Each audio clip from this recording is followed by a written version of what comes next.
Welcome everybody to Startup Spotlight IIT2020 in India. And thank you for joining. This is Swadeep Pilari-Sethi, your host. I have Pratyush Chaudhary with me, my co-host. And would love to kick this off with Animesh Pathak, logging in from California, all the way from the United States. And thank you, Animesh. And would like you to please introduce yourself and the people to the whole event itself. And then I'll take the stage after that. Thank you very much, Swadeep. Hello, everybody. My name is Animesh Pathak, and I'm the chair for Invent, the startup showcase at IIT 2020. Out of 400 plus total entries, we have been spending time whittling it down to bring to you the top quality startups who would be presenting their work to a panel of stellar experts. Swadeep can talk much more about this. We had one session today during US time. This is the India time session. Tomorrow, US time, we'll have Spotlight number 2. Please do check the agenda for that. I also invite all of you to click on the booth button on the top menu, search for your favorite startups, or just scroll down and browse. Please do check out the little showcases people have set up over there. Once again, thank you, everybody. Swadeep, back to you. Thank you, Animesh. So I think we have a fantastic event lined up for you guys. And I think we have our own Prime Minister, Shri Narendra Modi, who came and graced the occasion. It was kind of him to inaugurate. He spoke very highly about not only IITians, but IIT 2020, the conference itself, as well as Pan IIT and the great work that Pan IIT USA is doing in terms of congregating all the IITians across the world. We have more than 15,000 IITians logging in from across 100 plus countries.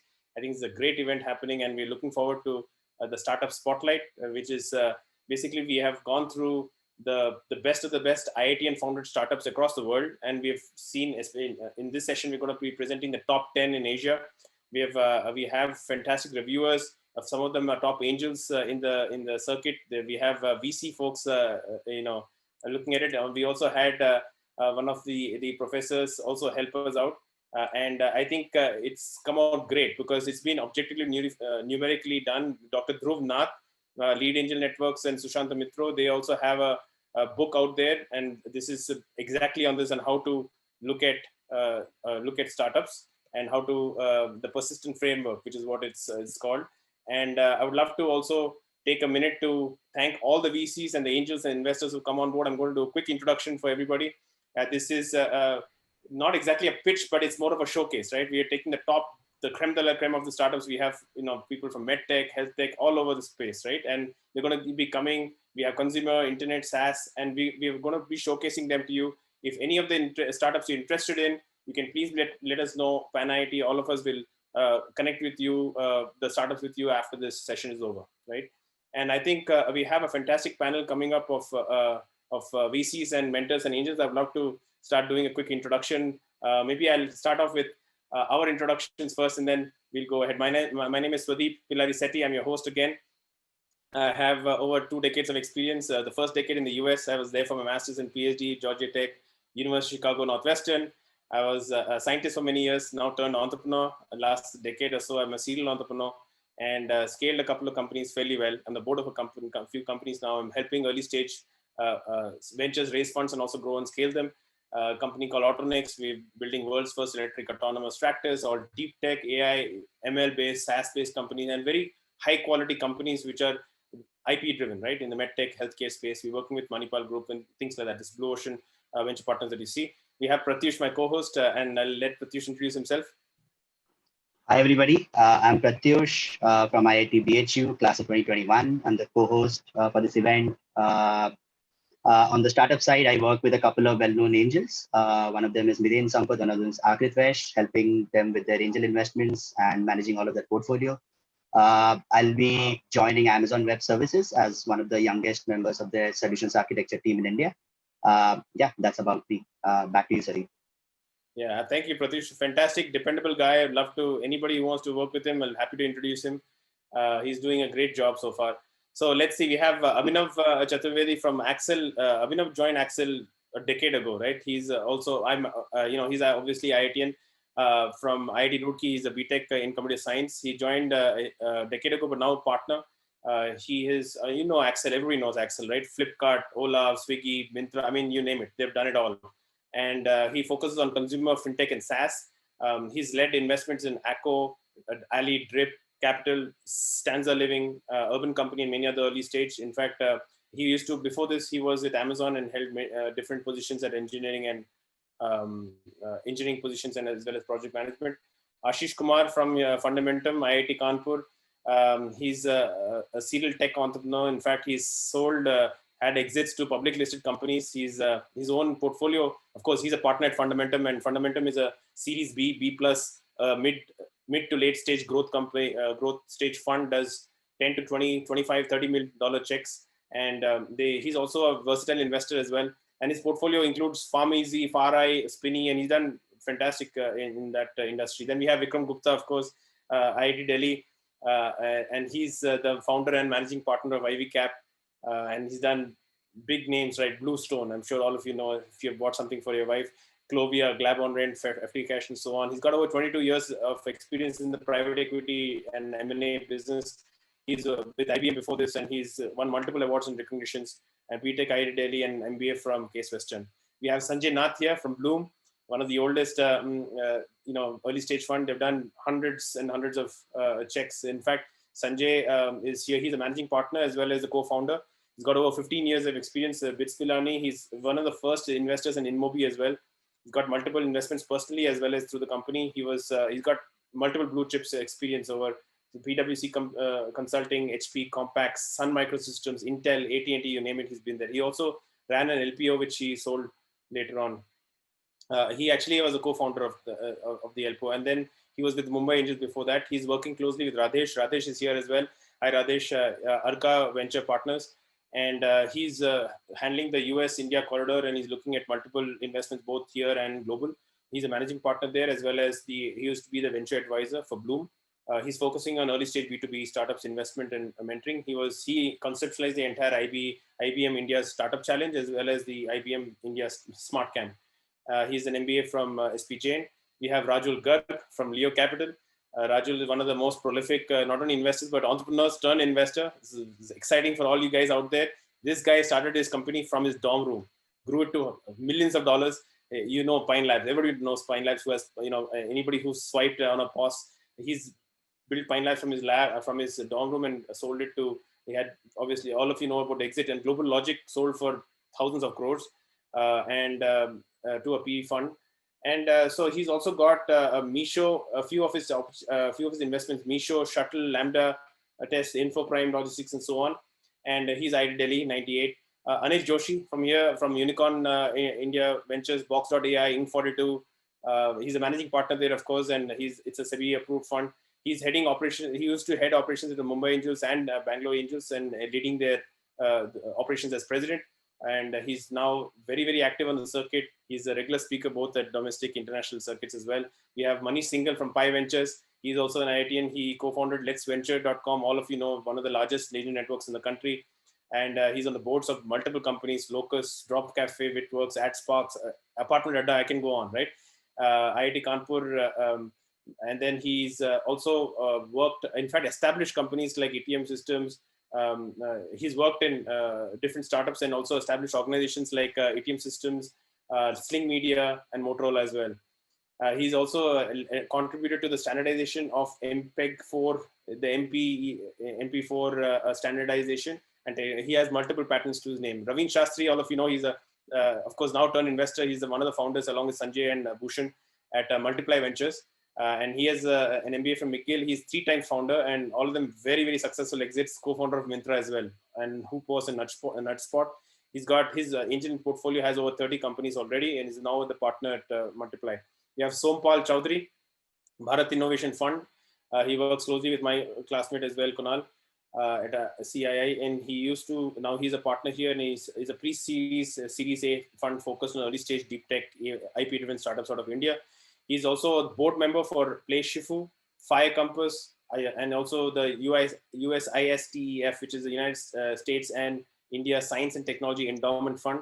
He's co-founded the India's IoT ecosystem building think tank IoT Forum, and also chairs multiple other conferences, including IoT Next is coming up very soon in December. He's also an MBA from Wharton, UPenn, and also an engineering graduate from IIT Kharagpur and North Carolina State University. Arjun Rao, another dear friend, is a general partner at Special Invest. He's got a BTech from NIT, and he's an ISB grad and got over 15 years of experience. He's also a serial entrepreneur, tech entrepreneur, done Travel Yari, exited, and now, of course, he's multiple companies now, investments, even in through Vogo and through Ultraviolet, which is, in fact, TVS is invested in things like that.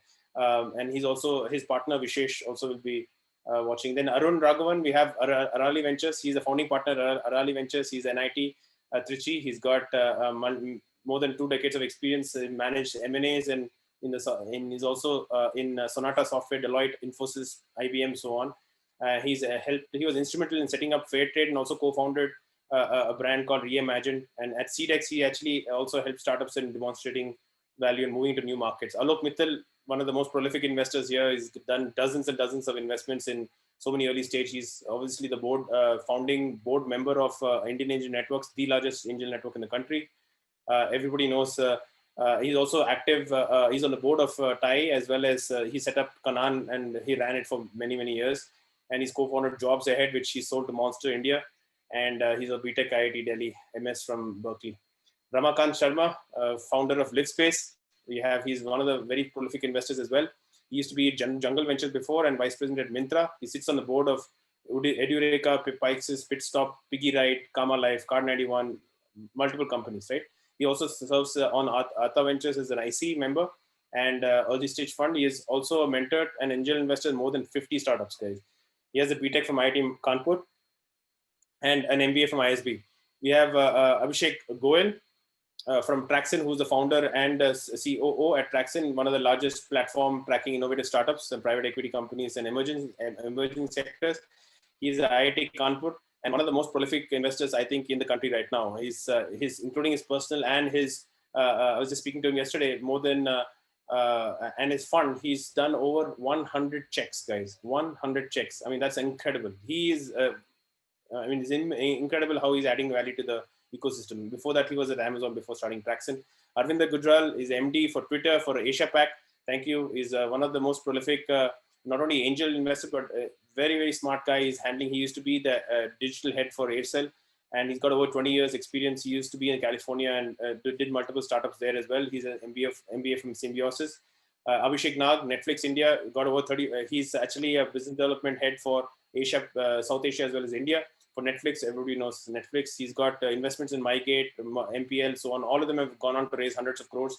He's early investor in over 35 companies already. He was in Facebook, Hike, and Uber, and he lives with his wife and 2 cats.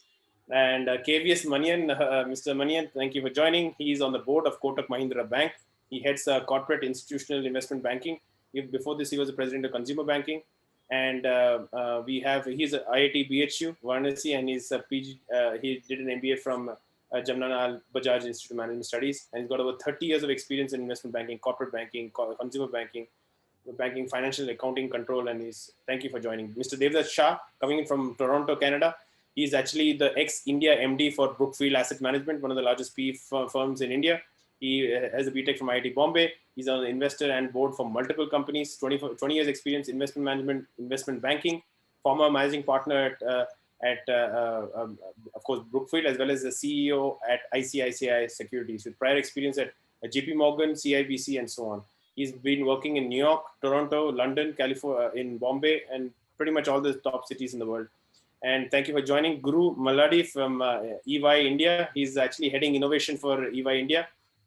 And Ernst & Young, for those who don't know what EY is, but is one of the top Big Four, and he's got a master's in specializing in expert systems and human interaction from Middlesex in London. He's a partner, of course, in EY, and also leads not only sales and innovation, but also for the entire India region. He's also the co-chairman for the emerging tech group at TAI Global Geostrategy, and he also has led many government and public sector undertakings. Thank you for joining. We have Dipinder Singh Dhingra as another close friend. He's a founder and CPO at Samya, raised a few $1 million from Sequoia just on a simple deck. That's that's one of my claim to fame that I keep talking about him. He's got over 20 years of experience. He was a founding member at Mu Sigma and chief product officer at Noodle.ai, IIT Kanpur.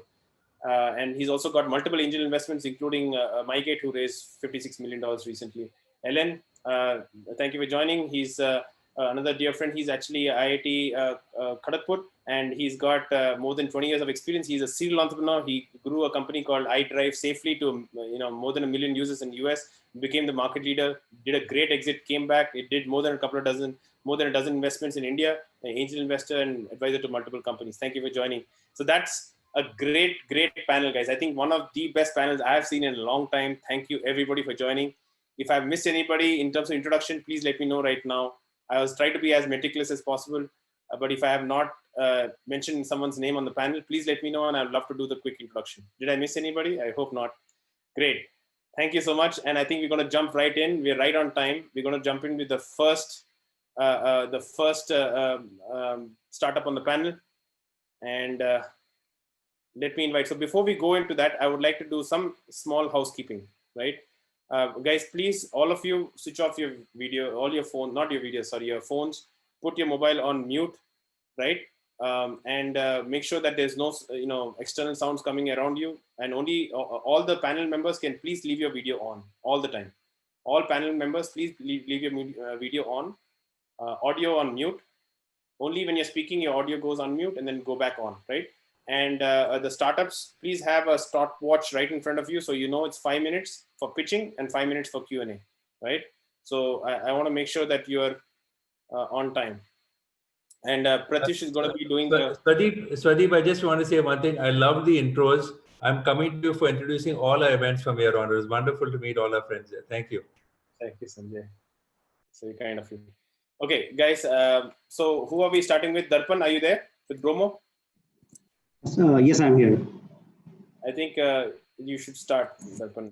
The meeting is all yours. Absolutely. Is my screen visible? It is. Yes, we can see it. Perfect.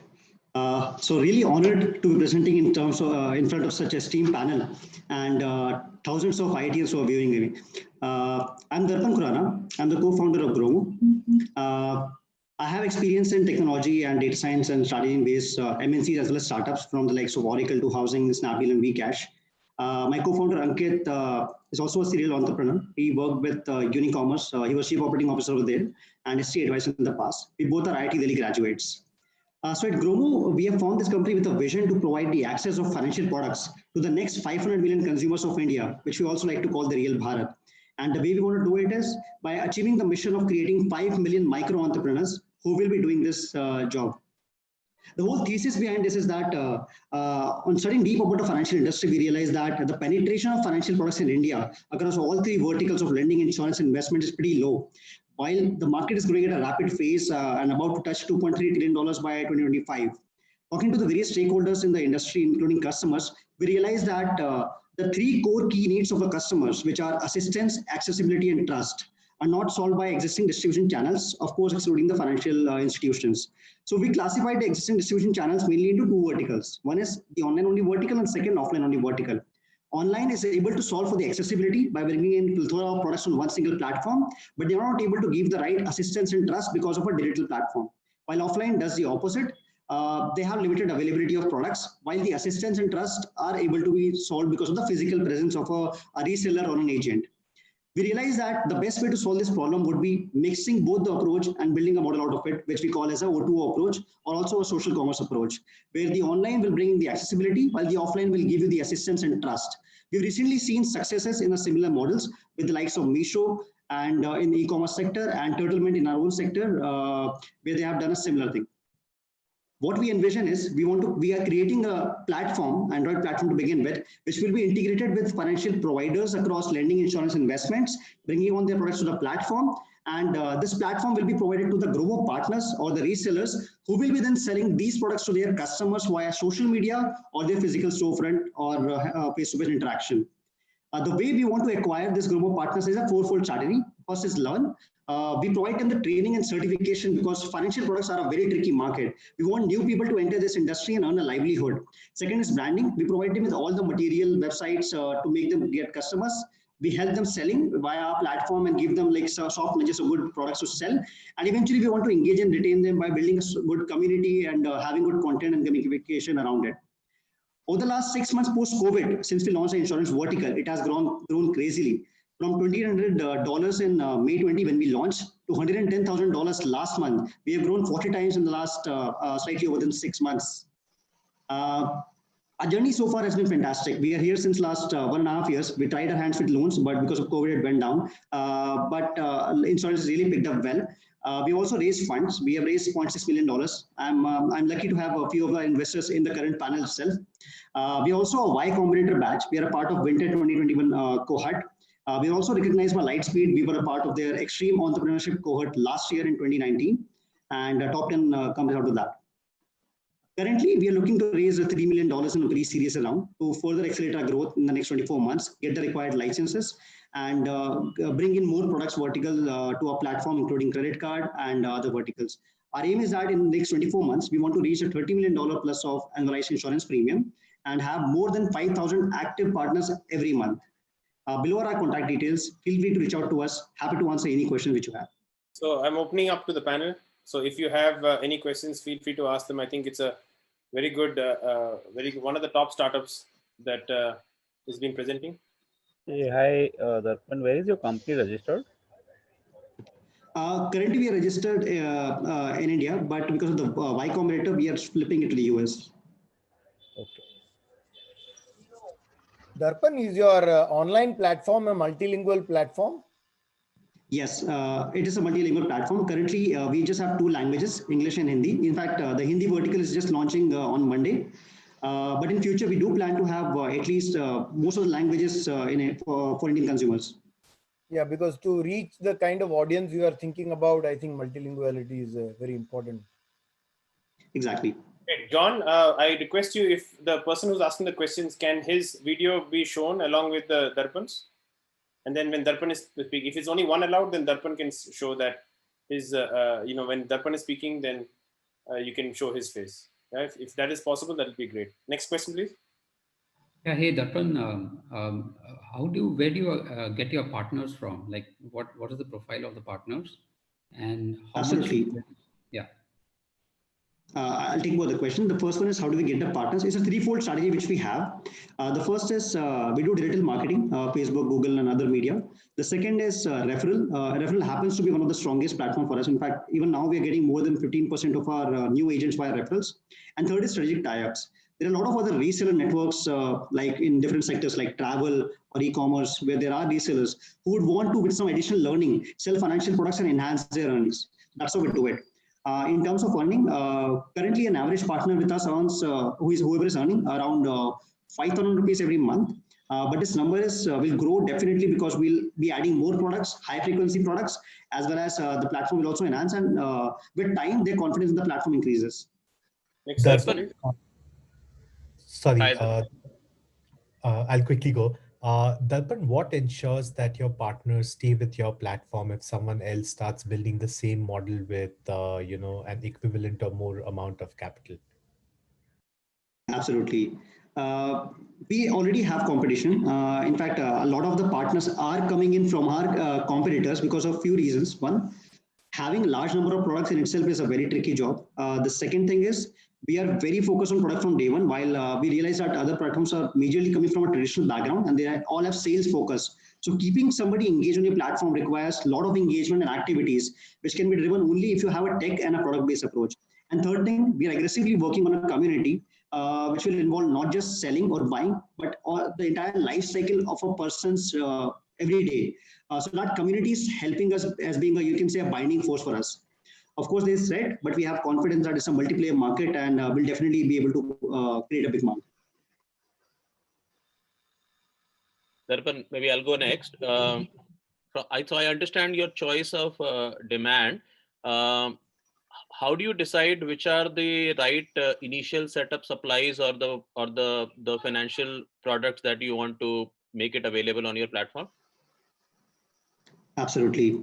So the initial products have to be the easy selling products, and that is one thing we are working on. In terms of insurance, when we launched, we brought car and bike insurance to begin with, but our major focus happens to be life and health, which are highly underpenetrated. But at the same time, we are bringing in some, you can say, hook products or easy selling products, like opening a bank account, where an agent can earn a very small amount of, let's say, 200 rupees, 50 rupees, but that will give him confidence on the platform. So that is the current approach we are having. We are evolving with the time. And happy to add more similar hook products. Mr. When Manian you from say Kotak. life, am I to assume that this is only term life? Currently in insurance, we have all the product verticals. We have car, bike, we have health and life insurance, all of them. Can I request all the mentor panel to just mention their name and organization before you start asking the question, so that the tech person knows who it is. Sorry, he doesn't know all of you personally, which is why that's the issue. So Sanjay from Bloom, for example, right? And then he'll put you on a spotlight. Next question, please. Devdat Shah from Toronto. Hi, Darpan. What are the legal liabilities that you face if something goes wrong with one of your participants in your network? Absolutely, sir. In terms of loans, we don't have liability because we are acting as an aggregator. We do the initial checks, but the eventual underwriting is done by the lending organization. So hence we are secured. Similarly for insurance, the entire KYC and all the documentation in health and life are done by the insurance companies. But at the same time, just to even ensure that there are no liabilities, we also do a lot of data analysis at our end. Once the broker partner or reseller uploads the customer documents on my platform, we are also in the process of building a lot of tools around it to evaluate the document and analyze any frauds, or you can say any future underwriting reject, for two purposes. One, liabilities, of course, and second, to also give a seamless and quick experience to our customers. Like, why let them wait for 7 or 8 days to get a rejection if we know right away that this guy will not get a loan or he's not eligible for the insurance he is looking forward to. Great, thanks. Hi, Darpan. We can take Hi, this Darpan, one this question. is Guru. Hi, this is Guru. My question is related to your existing set of clients that you have. What's the proportion between your urban and rural outreach in the current portfolio that you have? And I'll also ask the supplementary question to that, particularly when it comes to rural. It's also a function of a lot of trust factor, and they operate in communities, right? Whether self-help groups or the FPOs that we have. So what's your outreach program for these set of clients? Absolutely. So the Grumo partners or our resellers, they are majorly coming from your, you can say, tier 2, tier 3 background. When I say tier 2, tier 3 background, it doesn't just mean the cities, tier 2, tier 3 cities, but even like the likes of Delhi NCR has a section of tier 2, tier 3 population, that kind of community culture. And we have seen that most of the selling is coming via this trusted network. Like they sell to their friends, family, and their, people in their colony or neighborhood. And in terms of split, I'll have to get back to you on that. But the last time we checked, a good chunk of our customers or even the partners were coming from non-metro cities. I don't think we have questions anymore. Thank you, everybody. We need to move to the next gentleman, Mr. Sunil Mehta from Virya Batteries, please. Good job. Hi, good afternoon. I'm Sunil Mehta, CEO and co-founder of Virya Batteries. We are in the space of lithium-ion cell manufacturing, and we were incorporated in November 2019. Our other co-founders are Professor Sagar Mitra, who has over 16 years of experience in research in lithium-ion cell technology and has over 100 papers and 25 patents in this field. Prasit is PhD student, has over 10 years of experience in material research and has experience of 5 years in production of cells in lab and pilot scale. So we all know that lithium-ion batteries do catch fire. We have heard enough examples of mobile phones and EVs that are catching fire. Mobile phone, of course, we cannot forget the example of the Samsung Galaxy. And recently, in the case of EVs, there are almost 4 large EV organizations which have had to do recalls of their EVs. Those are Ford, GM, Hyundai, and Kona, Hyundai and BMW. And it is estimated that for some of them, the cost for these recalls is close to $500 million. Now, what we have done is we have eliminated one of the major cause of these kind of fires, which is dendrite formation inside the cells. We have completely eliminated the formation of dendrites, whereas what is currently being done is the dendrites are being controlled by way of certain techniques and also by way of BMS controls. And sometimes when those controls fail, it still leads to fires due to dendrites. So by eliminating dendrites completely, we are ensuring that these kind of fires will not happen in our set batteries. Now, the opportunity of we are trying to address is going to be in the EV and mobile devices space, where safety is a very important criteria. And EV obviously offers a very large growing market, and it's very attractive to go after that business. Our business plan is to go into manufacturing for the Indian market initially. We'll looking at starting with the first phase of 1 gigawatt-hour capacity, growing to 10 gigawatt-hour and beyond. And for addressing global market, besides our own product manufacture, we are also looking at licensing the product to other manufacturers, because globally we are one of the first so far who are offering this technology. Currently, where we are in the stage of scaling up our processes and production. We are doing pilot level production at present. And our next phase in the next 3 months, we will be taking up production at scale up level of industrial production, which will be used ultimately to do field trials with our potential customers. This is a demo of how a presence of dendrite and absence of dendrite causes the effect on the batteries. On the left is a commercial cell, and on the right is our cell. The batteries were fully charged and they were exposed to open air. The anode surface is exposed to the air. And as you can see here, within 20, I don't know why the video is not working, sorry. Within 25 seconds, the commercial anode caught fire. And in our case, we kept it on for more than 5-6 minutes. Nothing happened to our anode.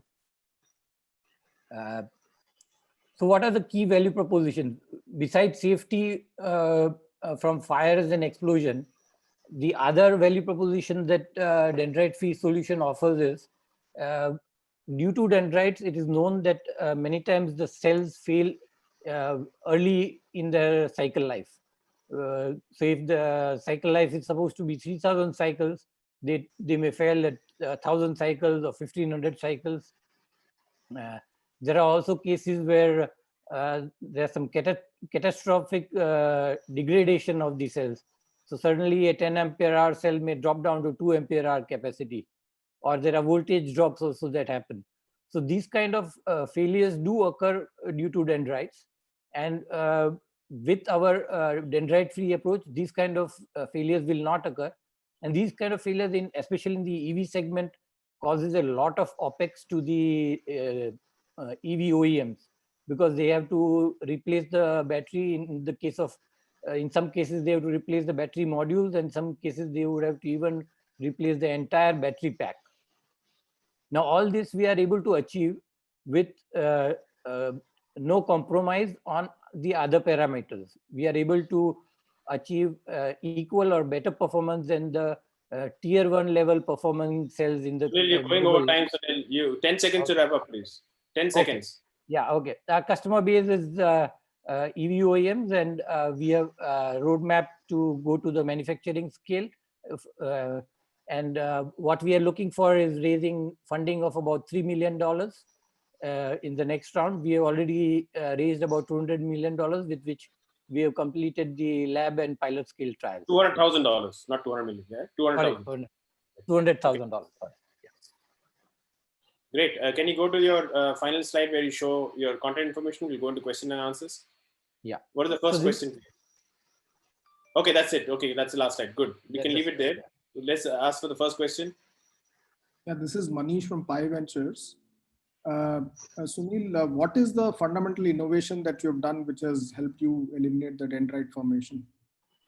So we have some new material that we have developed for the anode part, and some cell structures using that, which enables that us to eliminate deposition of lithium ions on the surface of the anode, which is what typically how it starts with lithium plating, and then it grows into a dendrite. Hi, this is Arun here from Untitled Ventures. Sunil? Yes. Yeah. Yeah. My question is, how does this? What's the commercial impact of it? How do you compare commercially with existing solutions in the market? So we are cost-wise, we may not be much lower. We may be able to bring down the costs a little bit, but we are competitive. So we'll be able to compete at current pricing levels. Yes, Sunil, this is Shom Pal Chaudhary from Bharat Innovation Fund. So my question essentially is today, how are the other large lithium-ion battery manufacturers, are there any alternative technologies and solutions for dendrite removal? This is number one. And number two, essentially, is there are various aspects to the lithium-ion manufacturing beyond just the dendrite removal. How are you guys managing those technologies and so forth? Because things have advanced at a pretty mature level in these large companies. So how are you getting those other aspects of the non-dendrite technologies that are required to make your lithium-ion successful? Okay. So for the first part about the other companies work on the dendrite part, the way people are doing is they are adopting some techniques to kind of modify the shape in which the dendrite grows to so that they don't become pointed and piercing to lead to this kind of fires. And a second thing, they depend on the BMS to control the temperature and other things to prevent the growth of the dendrite. But these are not foolproof. They manage to do it and control it at a fairly good level, but it does not eliminate them completely. And that's why we are probably do see fires and all happening. As regards the other aspects of the technology, we are already having a pilot line at IIT Bombay, where we are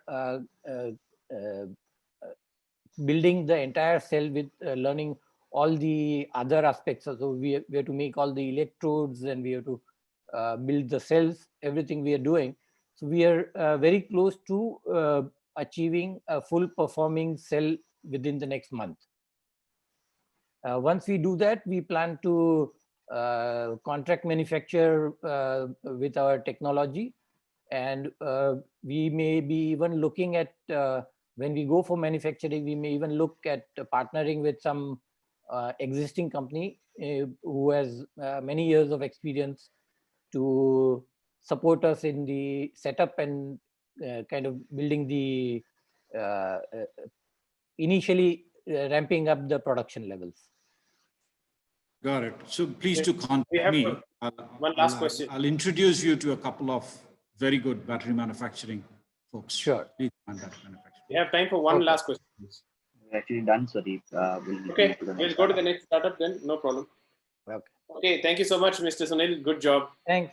Thank you. Okay, Tushar, are you ready? Yes. And I request Tushar have a stopwatch right in front of you so I know when his 5 minutes is up, yeah? It's with me. Yes, we can see your screen. Yeah. I'll start.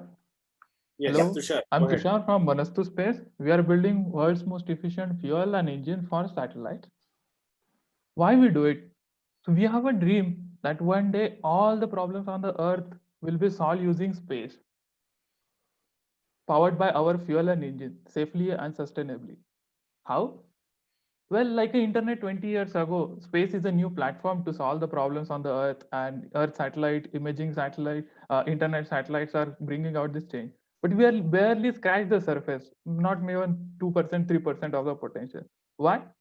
Well, satellites are facing many problems, and the two of the most important problems are the toxic fuel and high cost of launching satellite. The fuel that goes into the satellite called hydrazine, it is extremely toxic. the people have died handling this. So government in Europe and US is planning to ban this. Because of this, the cost of operation increases extremely high. So you need to take extra safety, extra precaution. And third most important is that this is very inefficient fuel, like a mileage for a car. This is very inefficient, so you need to carry more fuel. So satellites become heavy and the cost of launching increases. How are we solving this? To exactly solve this problem, we have come up with the new fuel for a satellite, new engine to burn this fuel, and the new catalyst material, which acts as a spark plug inside the engine.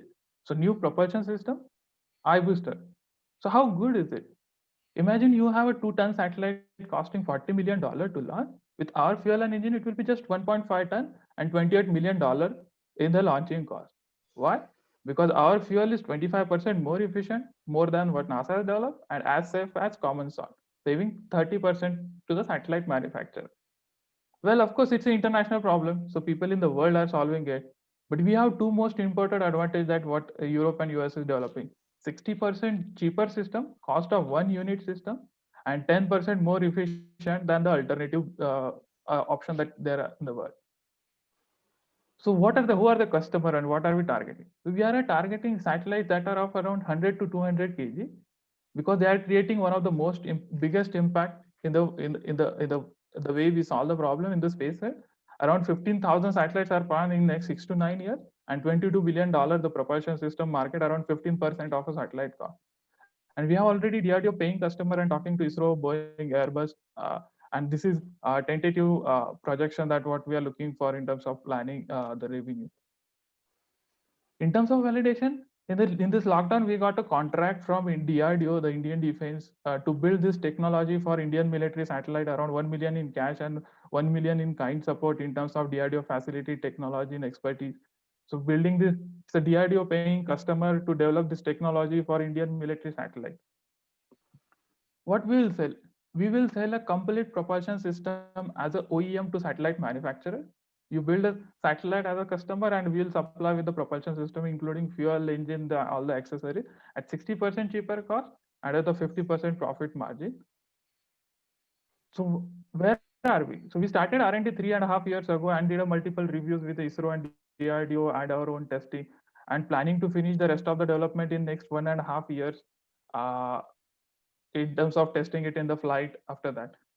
We have been supported through Lockheed Martin, the JAXA, Japanese Space Agency, Indian government, IIC, multiple organizations through grants and competition and award.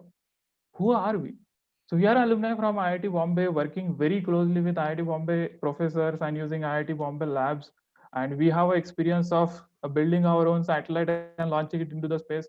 Yes, the satellite is in the space that we built, and building a jet engine for a cruise missile when I was a DRDO scientist in the DRDO. And we are a Shell incubated company. They help us in the fuel and the catalyst side, and working with the Wipro in the manufacturing of an engine component part. So what are we looking for? So we have already Shell as a customer, as an investor, and we are looking to raise total 5 million and 2 million coming from DRDO as a customer. So raising remaining 3 million, and that mainly to develop this technology on the ground so that will be ready to put it into the satellite. So again, why we do it? We have a dream that one day all the problems on the Earth will be solved using space, at least some part of all the problems, and that too powered by our fuel and engine, safely and sustainability. Before we get into one more thing, our fuel will not just help man to go to the Mars and Moon and propel the satellite, but it will also help to create water, oxygen, and heat for the astronaut as a secondary life support system. Thank you. Awesome. Good job, Tushar. Thank you. And very high quality startup, guys. So open to questions, please. Manish from Pi Ventures. So this fuel is for in orbit maneuvering of satellite. It is not for the launch of satellite from Earth to space. Currently for in space, for the satellite when the satellite is in the space. Yes. Got it. Thank you. Thank you. Hey, this is Deepinder from Samya.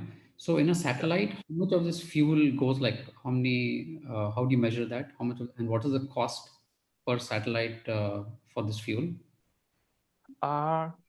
So satellite, the fuel, depending on the design of a satellite, it can be as much as 40 to 50% of a total weight. Okay, weight, and versus dry weight is without fuel, and weight is with the fuel. So as much as 40 to 50%, and it can be as low as 10% of a satellite weight. That depends on your satellite, and the cost.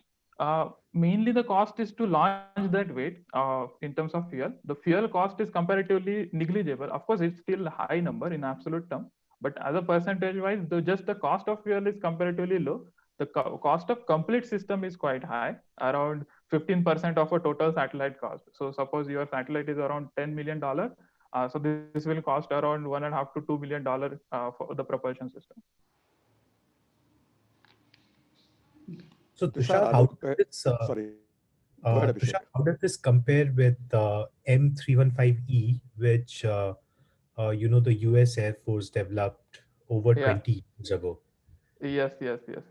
So that is exactly the competitor. So this is US effort, is the NASA effort. So that is exactly is funded by NASA. And the biggest advantage is in the cost and efficiency. Their performance is around 250 seconds, 240 to 250 seconds in terms of ISP. And ours is 275 seconds in terms of ISP. So around 10 to 15% more than what they're developed. But and of course the cost. Let's go to the next question. Abhishek, I'm sorry, we don't have time. So what's the next question, please? Tushar, Manian from Kota. Manian, go ahead, Mr. Manian. How do you reach out to these customers in the Europe and other satellite making countries, and who helps you do that? So we have been funded by Lockheed, and through the Airbus Boeing startup program, we have reached there. The Japanese customer, the Excel Space, since perspective, we won a competition by Japanese government, so they introduced us to the Japanese startups and Japanese ecosystem. We recently got connected to Ariane's group and Airbus through a competition by French government called Hello Tomorrow. So through different competition, the conferences and all those things, so we reached to those people. Okay, I think Alok had a question. Tushar, Alok here. Just trying to understand, what do you think are your biggest challenges between now and 3 years from now, when you believe you can get to the first launch? Of course, technology. I mean, till we don't have 100% technology, still it's a risk. Okay, so that is one challenge, and definitely the funding, because India still taking high risk is still a challenge. So technology and the money to develop it until the time, the resources is the two main challenge. Okay. What's the next question? We have time for one last question. Tushar, this is Alan. Are there other companies using similar technologies to yours? And is your IP protected? Yes, IP protected. Our fuel combination is a different. Other people are developing with a different combination, like a NASA, the European companies. There's some Japanese companies. Their combination is like their fuel combination is different. Our fuel combination is different, and our fuel is protected. The engine design is protected. The catalyst material which goes in, so that is also protected. Okay, one last question. We have time. If not, we're going to the next person. Okay, great. Good job, Tushar. We'll take it offline. Thank you, sir. Good job. Next, you can turn off a video. The next is Naman. Naman from Pillar Plus. Hi, guys. Go ahead, please. Yeah. I'm Naman Kasleval, and I'm the founder of Pillar Plus. We build software that automatically creates construction blueprints. Fire accidents are common in India. Getting into stinking bathrooms in India has been a common experience. Pillar Plus started as a small initiative to build algorithms that enforce building codes to improve the standards of construction. Today, they're generating engineering blueprints automatically. Whenever a building has to be made, an architect will design the floor plan, which will have the information of the doors, windows, and walls. To put life into that structure, engineers will design air conditioning systems, electrical systems, drainage systems, water supply systems manually. We are building software that generates these engineering blueprints automatically as per the building codes. So here has been our growth. We've completed 100 projects as of October, and we are growing 40% month on month since the last 3 years. We had very high growth rate before COVID, and a lot of our projects have been stalled due to it. But the last few months have been all about software development and increasing our software capabilities. Today, our software has intelligence that it can detect fixtures, rooms, walls, beams, make sense of complete data of the house, and it is able to generate 15 such blueprints of NEP. So on the left-hand side are the sprinkler systems, which shows the locations of the sprinklers, the pipes, the routes, and on the right are the engineering, are the electrical systems as to how the electrical fixtures will be installed and routed and planned. We are increasing software capabilities by incorporating building codes of all project categories. We have designed at least 10 buildings in each category now, and has started building designs and algorithms for sustainable and green buildings. We believe it's the future, and India lacks a lot of engineers who understand these concepts. Our tools will help them provide such services and increase accessibility of these designs. We're growing rapidly. Our web app ensures our consultants don't have to buy expensive hardware and can work without an office. And hence we have been able to scale the system remotely into 4 major cities. We have trusted band as a customers and are members of major organizations. Today we use a software to run a tech-enabled firm and have already reduced 10 days of work down to a day, making $600 per job at 75% gross profit margins. We're replacing expensive, tedious manual labor with software, resulting in beautiful, superior quality blueprints, faster delivery time, accurate bill of quantities, and price list of materials. It's an extremely hard software problem to solve, which requires AI optimization to minimize wastage, auto routing algorithms, and requires extensive construction knowledge, which is by encoding all the rules of the 4,000-page National Building Codes document and including a lot of practical and on-ground expertise in it. We're the perfect team to tackle this because Rushil and I have been friends for the last 13 years. I'm an engineer, Rushil is an architect. I have research papers and have projects for Indian Army and Railways, whereas Rushil is a top architect.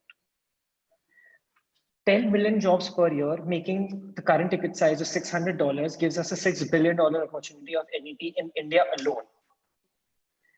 We raised $1 million in seed in April to build the product and expand the system to 20 Indian cities. We are backed by Y Combinator and 5 global investors and had been part of the Ideas Map program of IIT Bombay. We have complete data of the house. We decipher floor plans. Construction is the second largest employer in India, and complete industry has high fragmentation, has poor communication, lack of data transparency, and shortage of skilled labor. We believe that we can power the future of construction with this data, and construction planning could be done in days, not months. We can streamline the complete process, make it tech first, make it digital by the Pillar Plus suite of tools, from conceptualization, generating multiple floor plans for the architect, to doing engineering over them, to generating thousands of interior design renders and taking quantity takeoffs, to sending them out for bidding, and finally executing the project with materials and tracking. So we are building tools for all of them and currently have started doing floor plans, NEP, and interiors. So Pillar Plus is revolutionizing construction. We are looking out for construction domain experts in these fields to help us grow, mentors in construction and business development domain, and we would like to initiate discussions with investors. So I'm Naman Kasliwal, that's my contact details, and would love to take any questions. Good job, Naman. Hi, Naman. This is Devdutt from Toronto. Just wanted to make sure that your software solutions work for all kinds of buildings, like commercial, shopping malls, warehouses. Yes, absolutely. Absolutely. So our software, we have divided the project categories into these 8 categories. Now that we have covered all of them, we have in fact started doing infrastructure projects. So we currently have 2 infrastructure projects under our belt. It's a 5-kilometer stretch we're doing in Jaisalmer and a railway project. So we have it for all of the building types. Okay, just a quick follow-up. If you please get in touch with me. I come from the real estate background, having worked for Brookfield. So that's an area that might be of interest to you as a potential customer or partner. Yeah, thank you. Noted. Yeah. Next question, please. This is Radhesh from Arca Venture Labs. What has been your revenue? When did you start the company, and what has been your revenue till date? Yeah, so we started a company, in fact, long back in July, where we were initially doing all of this manually, and we were pitching as if we are doing it through software, but in short, deploying a large number of people to meet that high accuracy, high speed manually. So our revenue was flat at $2,000 because that is what we could do. Till March, we had the same team, but with the software, we increased our revenues to over $1,400 per month. Then COVID happened and a lot of our projects got stalled, and we are back at doing like over $10,000 per month now in October, and are on track to do it in December as well. Yes. So what is the revenue till date from Jan to till date? So it has been over 80K. 80K. Yeah. Naman, this is Deepinder here from Samya. Yeah. What is the ideal customer segment? You showed those 10 categories, but if you had to pick a customer segment to scale, are you going horizontally across those categories or one by one? So we have started targeting architects, architects who are running independent offices or are part of bigger organizations. So where we target the principal architect in a bigger organization. So, and contractors. So we have 16 contractors as our customers who give us their project for designing, and we tell them how much they should code for their project. And also they have the blueprints so that they can execute the work. So for contractors, these are big names because they have 100 sites working under them, and they need the blueprints to be able to manage those 100 buildings, projects. So architects, independent or big, in a big organization, the target becomes the principal architect there, who's the decision maker. And for contractors, generally the big ones who are managing multiple sites. Naman, sorry, go ahead. Yeah. So what is, I mean, I'm assuming there are tools like this in the market, right? So some kind of an ERP and software and so forth as well. I mean, where do you see competition? Where do you see competition? And if not in India, are there global guys doing something similar? Yeah. So we are building software that helps designing. So there are two major softwares in the industry out now. One is along the lines of AutoCAD, and one is Revit. AutoCAD has no information whatsoever as to what these lines are, circles are, shapes are. We have built that intelligence for these AutoCAD formats and expanding on to the second format, which is Revit. Revit, although has a lot of information about the house, but a lot of this work needs to be done per service, per country. So for example, right now we are fully focused on the National Building Codes of India, and it has to be built per state. It has to be built, a lot of it has to be done per country. And hence it's a difficult problem to solve. The way you design, say, plumbing systems has no relation with the way you design the electrical systems of the house. So it's a huge, massive problem, and no one has really solved it yet. And it's a complete manual exercise today, is it? By civil engineers and others, complete manual exercise. Yeah, correct. By the contractor. Arun from Aradi Ventures. Yeah, Naman, the way I understand it, you're using the software to do a managed service today, right? You're providing this service today. Is the plan to continue the same way, or actually make it a self-serve product in the future? Where do you think this will go? It is taking the shape of a self-serve product where you upload your project and start designing and take out the output. And that is the only way we have been able to have a presence in these 4 cities, where we have our consultants in all of these locations, but we don't have a physical office there. We hired that consultant for our project there, who sits at his house at a low hardware computer, designing the system on our web so that we can monitor it. We take out the output and deliver it to the customer. The reason we're doing this is because we don't want to leave like money on the table right now, because it's a huge ticket size project, making a 75% gross profit margin, and that we believe is the way to go for us for the current timing. We don't want to sell SaaS, at least in India, for the time being. It is also because it's a very it's under development, and for somebody to, people have trusted us with their hospital projects. So the software is continuously learning, and I believe it's a few months of development cycle ahead where we can, fully give it to somebody without. Naman, this is Have any more Hi, time? Naman, this is Guru. One question I have. Sorry, Yeah. can I ask a question? Yeah, absolutely. Actually, we are out of time, Guru. I'm so sorry. Can we take it offline? I'll connect you with them because we have 7 more startups to go. Yeah, that's fine. That's fine. Sure. I'm so sorry to cut you off. Okay. Thank you. Good job, Tushar. Sorry, Naman. Good job. Can we go with Aditya from Harmony? Again, apologize, Guru. No problem. Sure. Yeah. Hi, everyone. Please stop sharing, please. Hi, everyone. Hello, can you hear me? Yeah, hi, we can everyone. hear you. Yes. I am Aditya from Harmony. So we started Harmony earlier this year. So at Harmony, we are building something for the fixed income investments for all categories of investors in India. So typically what happens today is most of the people who are looking for safety invest in fixed deposits where they just park their money. But there are a lot of alternatives to fixed deposits, such as corporate bonds or government securities, which can give 1 or 2% higher returns for a similar level of risk. The problem is that these securities or these investments cannot be accessed very easily by retail investors.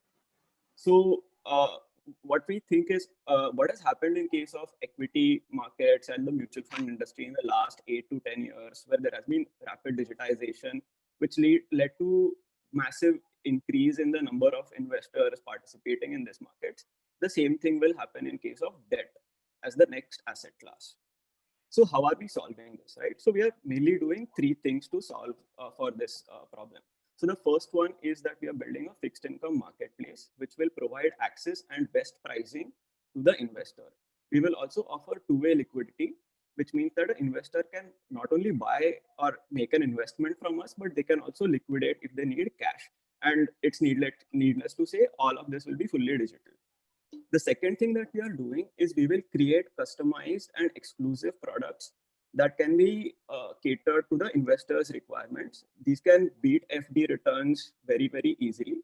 Typically, these investments have been only available to HNI or institutional investors so far. So these 2 things together, you can think of it as something like Amazon for debt.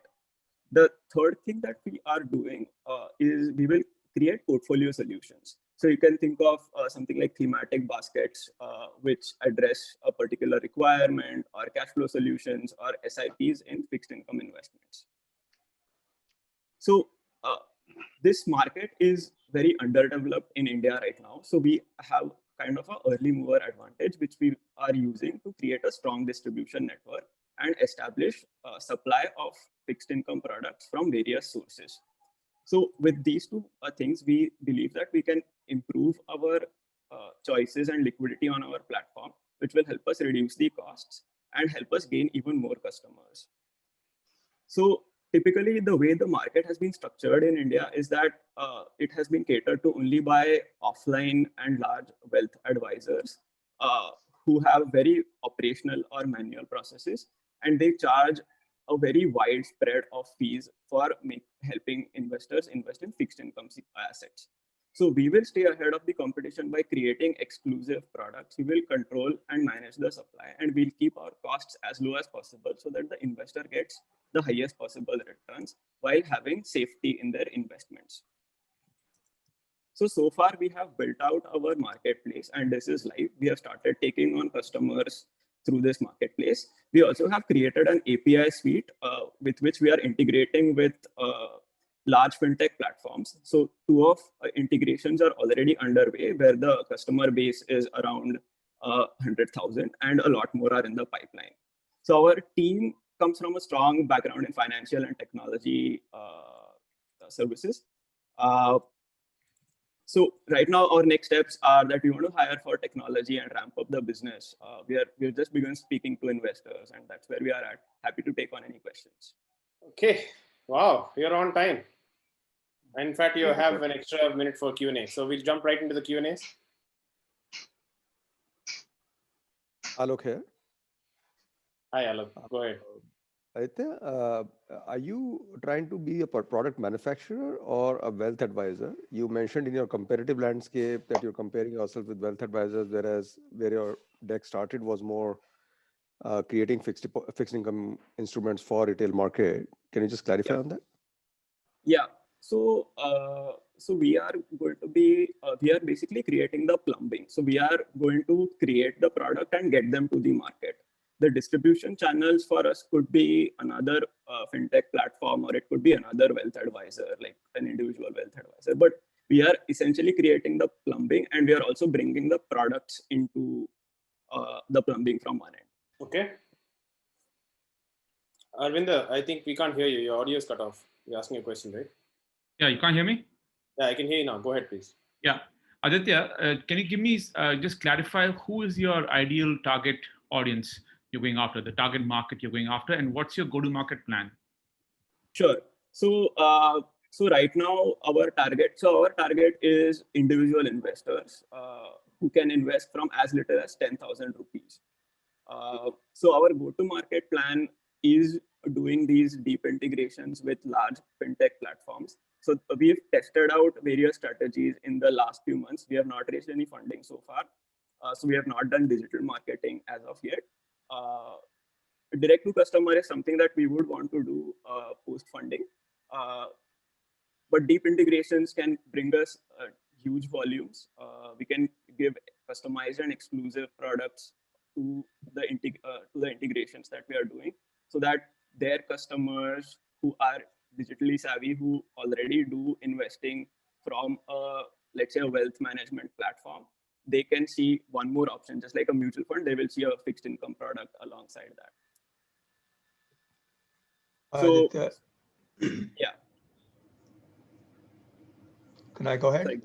Yeah. Go ahead, please. It's David from Toronto. Aditya, can you just restate the problem that you're trying to solve here? I'm a little bit confused about the whole thing. Okay, sure. So the problem is that fixed income as an asset class is very underdeveloped in India. It's not accessible to retail investors. So for a retail investor or an individual investor, if they want to make a safe or a steady investment, they generally park their money in fixed deposits. But there are alternatives to this, such as government securities or corporate bonds, which can actually give 1 or 2% higher returns. That's the access that we are bringing in for these individual investors. Okay. Manian from Kotak. Aditya, how will you differentiate your products from the current fixed income providers like mutual funds, AIFs and gilt funds and all of that? Why will your product give better returns than that to the final investor? Sure.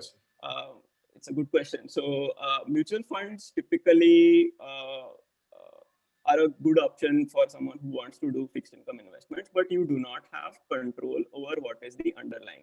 Now, in fact, if you see in the last 2-3 years, a lot of the mutual funds have been hit by defaults and have given very poor returns. The second thing is that people don't like to see fluctuations in prices. So why people do fixed deposits is because they see that they are going to get a fixed interest over time and they are going to get their principal at the end.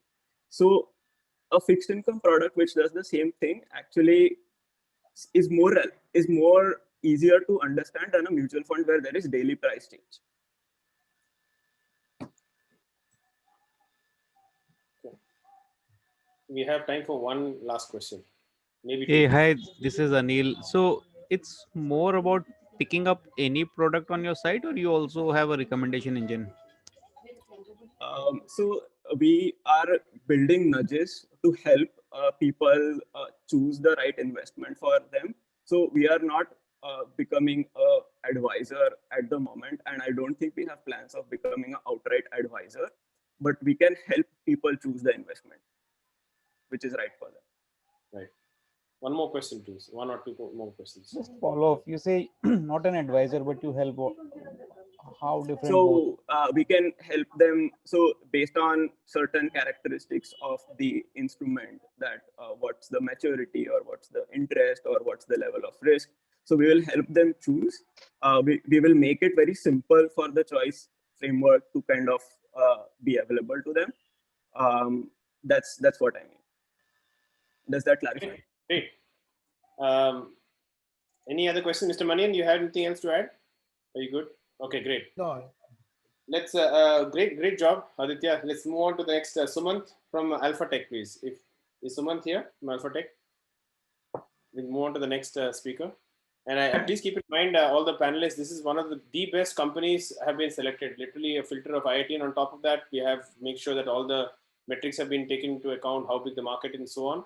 Startups, please, as I told you already, focus on the profile of customers. Very important. Couple of questions I've told you guys, keep that ready. Also, competitive landscape, very important. Yeah, go ahead, please. Hi. First of all, thank you to everyone for inviting our company to showcase, and thank the panelists as well as the IITian community. So my company, Alpha Tech Systems, we are focused on 3D bioprinting. We are a 6-year-old company. We've been doing this for about 5 years now. Now, first of all, why do we need 3D bioprinting? So 3D bioprinting is important because it allows, there are 2 user cases. The first of the clinical case for tissue engineering and organ fabrication. Essentially, in case you met an accident and you need to transplant or implant your kidney, liver, heart, etc. The basic idea here is that, you know, instead of depending on a third-party donor, you can fabricate your own damaged liver or heart using your own body cells. So that means you don't need external donor. You don't need to suppress your immune system. So even after implantation of a new organ, you can still live the same quality of life that you had before. The next case is that of pharma. So here, basically, we are looking at the drug discovery. So whenever you want to create new drugs, you need to test them out on tissue models, tissue patches, etc., instead of having to do it on animals. So animal cruelty and ethical issues. The next case is for personalized medicine or 3D printed tablets. So essentially, you can have a higher loading or a tunable release pattern, personalized tablets with various APIs built into them, single tablet, so on and so forth. And then finally, the skincare and cosmetics. So companies like ITC or L'Oreal or you know, the big cosmetic companies, they want to use skin for formulating and testing out their cosmetic drugs and so on and so forth. Move on to the next basic introduction. We've been around for about 6 or 7 years now. We are currently focused more on 3D bioprinting machines and formulating bioinks. We have more than 80 machine installations, bootstrap, profitable. We are very customer centric. So so that's why I don't spend too much time on investor forums, and probably that's why my presentation is slightly different. We are more on showcasing our company here. Our clients, most of the major R&D institutions, AIIMS, New Delhi, IISc Bangalore, IITs, CSIR Labs, NCBS, Bangalore, BITs, and ITs. Within corporates, we work for ITC, Tata Steel, L&T, Nestle. So, and within hospitals, Anudeep Foundation, Manipal Group, and the GPT. So we've been around, we've been doing this for quite some time. We understand the business.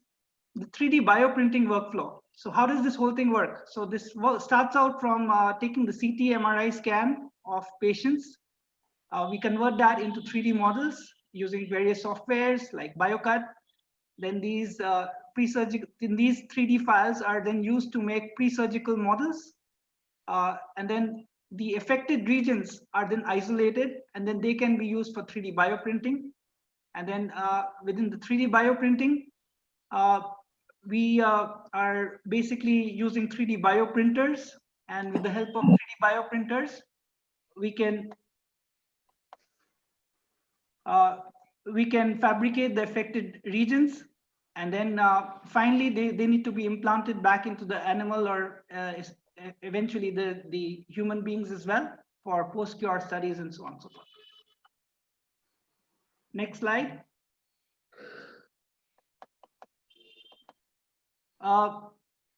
So 3D bioprinting is a very knowledge-intensive business.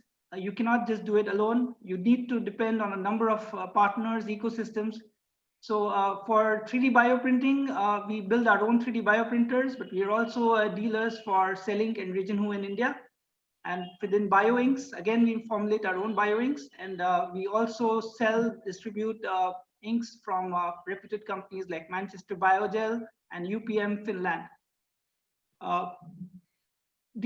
This is a snapshot of how our 3D bioprinter looks like. It has both the XYZ or regular mode of operation and the theta X, used mainly for bioprinting stents, needles, blood vessels, osophagus or lung patches. We have also developed a number of accessories like alpha UV cure and alpha chem cure for vaporizing, for creating a incubating kind of an environment. The other projects that we've done are related to 3D printing services. So the wide variety of product services done for a large number of industries and hospitals. A number of electronic prototyping projects that we did about 7 years back. This was when IoT, etc., was catching on in the world. 10 seconds left, Suman. Yeah. And then these are our recognitions, achievements, featured a number of media, CNBC TV, India Today TV, etc. And then finally, how do we take this forward? We are basically looking for strategic long-term partners with strong pharma domain knowledge. How much capital we need? About 250 million. We have current cash reserves of 50 million, built basically on bootstrap profits. We have about 100 crores. So that's 250 million. That's 250 million crores. So that is, I mean, in 25 rupees. crores. That's 25 crores and 5. So you have raised 5 crores of current cash reserves. Yeah. Very good. So repeat that. I'm sorry. Okay. So let me repeat all of that. So we want to raise about 25 CR. We have current cash reserves of about 5 CRs, built basically on a pipeline of profits over the last 6-7 years. Okay, Sumant, we're going to take the questions now, right? Sure. We're going to open it up to the panel. And you have a special guest I'm going to introduce after this. Oh, great. Thanks, Sudhi. Yeah, thank you, Sumant.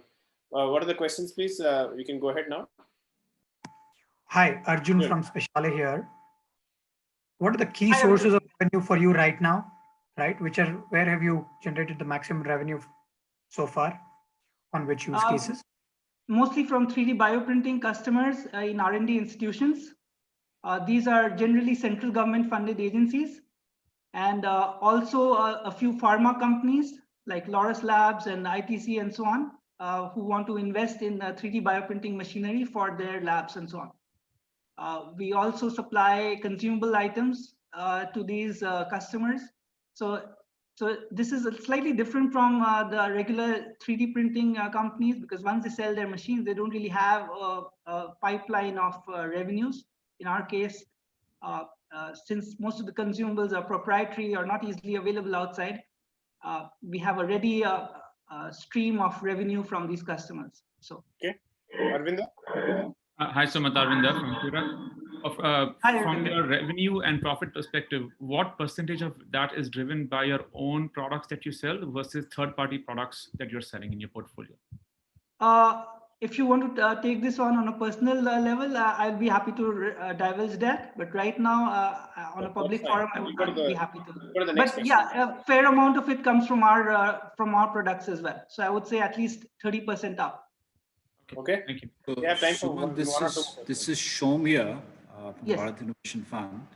So can you just kind of articulate what is the innovation in your printer or in the bio ink, and how is it different from the other stuff that you are selling from your other competitors? Where do you stand out? Your core technology, where do you stand out? So 3D bioprinting is a very difficult technology. This involves a lot of experience, because here we are looking at the viability of living cells. So it's not just about what kind of product that you have. So when you develop a new product, it may take about 2 to 3 years for you to ensure that it is viable or it works for the purpose it was designed. So there's a huge, it's difficult for new entrants to come in this business. Now, how are we different? So a lot of the technologies are fairly similar. So meaning that the Cellink, which is probably which is $100 million company right now, their technologies in terms of 3D printers, bioprinters are fairly simple, or I mean, for any 3D printing expert, it's simple to do. The reason why people buy Cellink is because they offer the complete portfolio of the machine, their bioinks, they bring a reputation. So their machines have been cited in more than 100 journals. Similarly, my machine has been cited in more than 7 or 8 international journals. So now it's easier for a customer to buy into my product because he can really cite those international journals. For a new entrant, it will take at least 2-3 years. Great.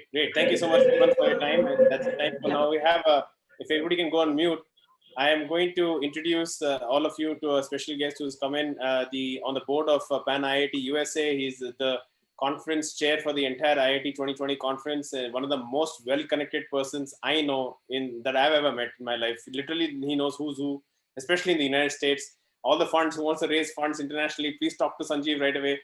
He's the money man. And Sanjeev Goel, can you please come on video? I'd love to see you and hear maybe 1 or 2 minutes about how the whole Pan IIT conference is happening. This is actually an impromptu. We didn't realize that, but I just saw him on the call, so I thought I'd bring him in. Sanjeev, over to you. Please, a few minutes, just at least 1 or 2 minutes, if you can just talk about how the conference has been going and the overall picture, what we're doing, what Pan IIT is all about. Please go ahead, Sanjeev. And Sumant, could you stop sharing your screen? Thank you. Sumant, can you stop sharing screen, please, Sumant?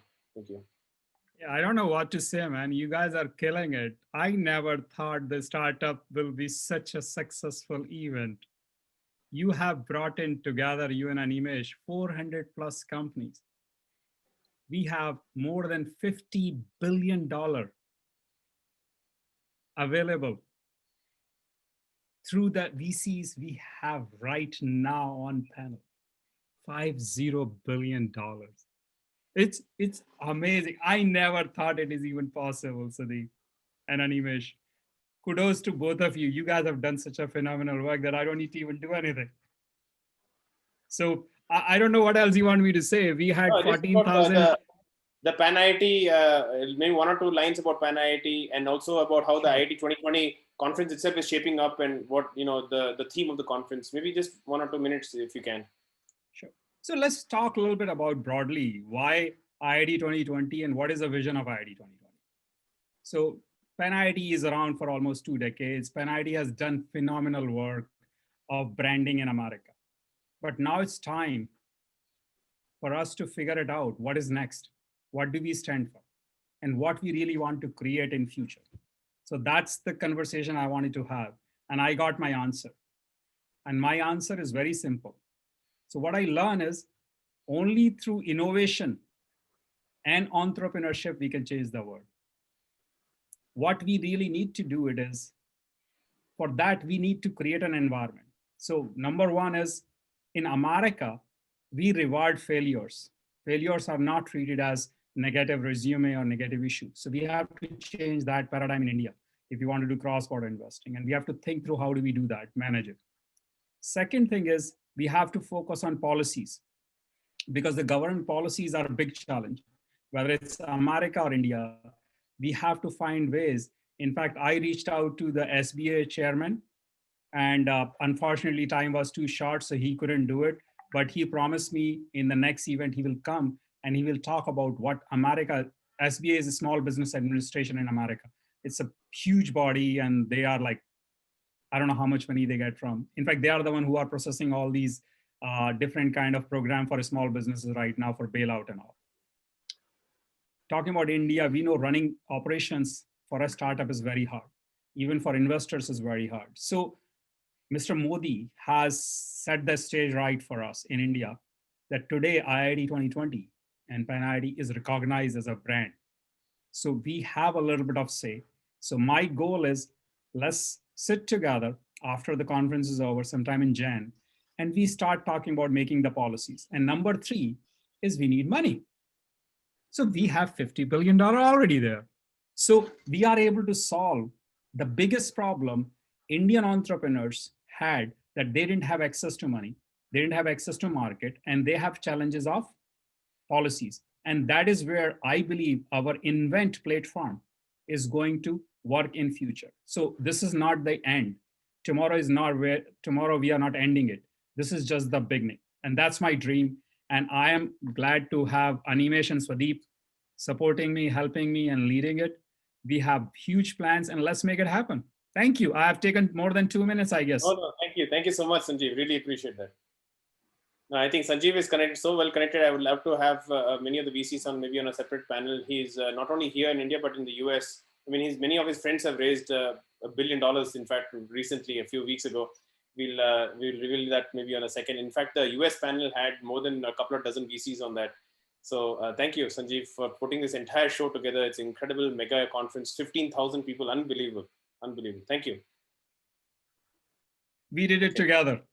Right. All of us. It's not just me. Thank you. All right, guys. Continue with the show and have fun. I just want to drop in and just show you my support. Thank you. Great. Do we have Arjun from Syuk, please? Hey, yes, good afternoon. Go ahead and share your screen, please. Is my screen available? Yes, it is. You're all good. I think full screen, and then you're good. Yeah. Go ahead, Arjun. Yeah. Hey, good afternoon, everyone, and very, very happy to be here. Let me just switch on my stopwatch. Yeah. My name is Arjun Nagarajan. I am the co-founder and CEO of Syuk, and I'm a IIT Guwahati graduate from 2006, and my co-founder Aman is a IIT Madras graduate from 2008, and Saurabh Sharma is a ISTC graduate of 2007. Right. So right out of college, all three of us started working with this amazing company called Schlumberger, which is one of the sponsors of this event. Schlumberger provides technology services and runs operations for pretty much every oil company in the world, right? And most of my career was in the Middle East, running operations in Qatar and Egypt, Yemen, different places. And Saurabh was there in Saudi, spent a lot of time. Aman spent a bit of time in the Middle East. That's where I met Aman, and in Far East Asia as well. So pretty much we used to run operations for upstream oil and gas companies in their activities of extraction of oil, and did it in different parts of the world. I myself was with Schlumberger for about 10 years. Towards the end of my oil field career, was managing about a $70 million business in Midland, Texas. Right. And operations, running logistics is one thing we all knew about. So in 2014, somebody said, "Make in India." You all know who he is, and he was here yesterday. So we all decided that in 2015, we'll come back to India from different parts of the world and start Syuk, right? So for the purpose of our discussion, operations management is converting materials and labor into goods and services as efficiently as possible. In oil field, you use a mix of technology to extract oil and gas. In manufacturing, you use a mix of raw materials and processes and people to actually do the finished product, right? In logistics, you use a mix of people and equipment to get a package from place A to place B, right? This is kind of what operations is. And it's a major value driver, right? Major value driver across sectors, right? Be it manufacturing, be it oil and gas, or be it logistics. Now, when we quit our jobs, right, we knew only one thing, right? We knew about operations, and we knew that there was a huge digital transformation drive going on in terms of optimization. So what we decided to do is start Syuk to actually provide value in operations. And we would like to partner with our customers on their digital transformation journeys and have them enable seamless and scalable operations in their workspaces, right? So what is the problem with operations, right? With operations, lack of visibility is a very big problem. We all think that it's very smooth, right? Car manufacturing is very smooth, or FMCG manufacturing is very smooth, but that's not the case. There is no visibility. This is 2020 that we are talking about, right? There is no visibility about what happens on a shop floor, what is going on, whether everyone is working productively, whether all the assets are being utilized or not. And one thing that is not obvious to all of us is the safety aspect, right? There is a huge safety risk in operations, especially in oil and gas, and the penalties for safety or lack of compliance are very, very high, right? So our solution for this is to have a digital map of the facility on top of which we can plot location of all assets in real time, and people can generally get an idea of what is going on. If something is going right, they are able to get alerts. If something is not going right, they are able to get notifications, and they do a lot of analytics. Basically, contextual input to make sure that operations are running smoothly and any challenges can be addressed proactively. That's what we do as a company. Right? We know that the space is very huge, the IoT space, and a lot of VCs use markets and markets to kind of evaluate the opportunity. We are the only global company listed in the only Indian company listed in the RTLS space, right? These are our customers. All our customers are, by design, we go after large enterprise. That is because we believe that large enterprises have a huge value to be solved, and they help in refining our product in a great way. Our hypothesis has been, validate product, partner with strategic giants, and then increase sales velocity. We've partnered with some notable names. ONGC has recently invested in us. We are a part of Microsoft Startup Enablement Program, and so on. Right? Hey, why is it not going to the next slide? Yeah. What we would like to be the enterprise operating system of choice for safe, efficient, and effective operations management, right? That's where we are heading. And what we are looking for from this forum is international expansion with strategic partners. We have validated product. We are doing a few POCs, paid POCs outside. Our first project deployment should start this month. So if you are a person who works with tech startups, Middle East, North Africa, Southeast Asia, or US or Europe, would love to connect with you. We would love to partner with you, give our platform so that we can expand in these markets. And we are also looking for some investment. We already have some commitments and some money in the bank. We can have a conversation around it. My coordinates are below. Thank you so much, and a special shout out to Animesh, Swadeep, and Pratyush organizing team. You guys have been absolutely great. Thank you so much for all your hard work and efforts. Thank you, Arjun. We'll take time for questions now. We cut into a little bit into the Q&A, but that's it. Arun, go ahead, please. Arun from Arali. I would request Arun, not just you, Arun, but all the panels, one more time reiterating, please mention your name and your organization so that John, who's the tech, can actually spotlight you. Yeah. Arun, go ahead, please. We lost your video, Arun. Okay, I'm going to jump to the next question. I'll come back to Arun. Yeah, go ahead, Arun. Yeah, sorry, I lost connection a little bit. But Arun from Arali Ventures, Arjun, we spoke before. What's the that you're solving? Sorry, I am not able to hear. Arun, you may have to switch off your video because the connection is bad. Arun, your connection is bad. Switch off your video and repeat the question, please. Okay, we'll go to the next question. I'll come back to Arun in a minute. Hi, Arjun. This is Ashish here from Fundamentum. Can you take an example of a customer or a use case and walk through how your solution is useful? Absolutely. So one of our customers is Fiat, right? This is where the Jeep Compass or the Tata Nexon is manufactured outside of Pune. They had a huge problem with their trucks, right? With their trucks, once they entered the facility, they would spend a lot of time. And then guess what? Everywhere truck billing is kind of like Uber, right? The more time you lose inside a facility, the more money you have to pay, and it's completely inefficient, right? So what we did is we started tracking all their trucks in real time, and then we started giving them context that, this truck gets delayed and so on and so forth, or this is the truck you need to focus on. Because see, in a large factory at one point in time, you have like 200, 300 trucks inside the factory, right? So it's very hard to, look at a map and see all of that. So we give them this context, and they are able to very efficiently manage their operations. Another completely different example is people safety, right? Which is not obvious to a lot of us. We do emergency mustering with Unilever, right? In case of an emergency, our system is used to make sure that all the people are safe and at a given location within a certain amount of time. And let us say, God forbid, if there is someone missing and stuck in a fire or something like that, we get to know right away. Make sense? Thank you. Okay, Arun, go ahead, please.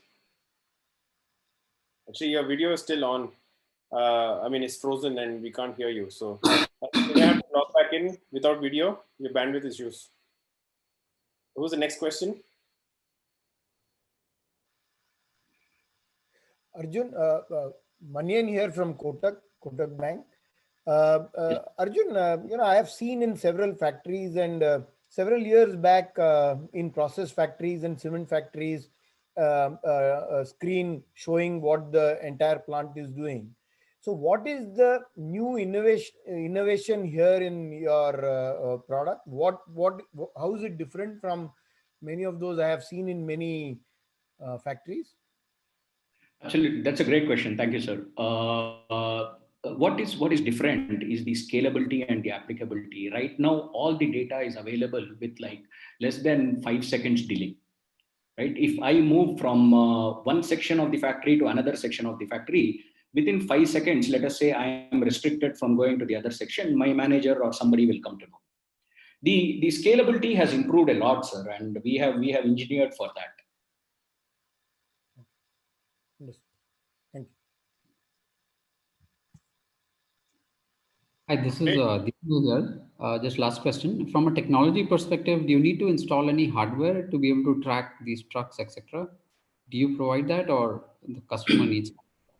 So there is some hardware. The crux of any IoT is an IoT gateway, right? Which kind of receives signals and transmits, and then there is a tag which can work on different protocols that is given to track the asset, right?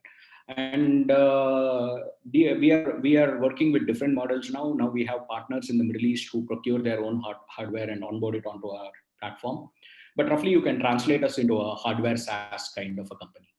Great, awesome. Thank you so much, Arjun. That's the time, and we're going to go to Abhishek next. Abhishek from Thank you so much. Thank you, Arjun.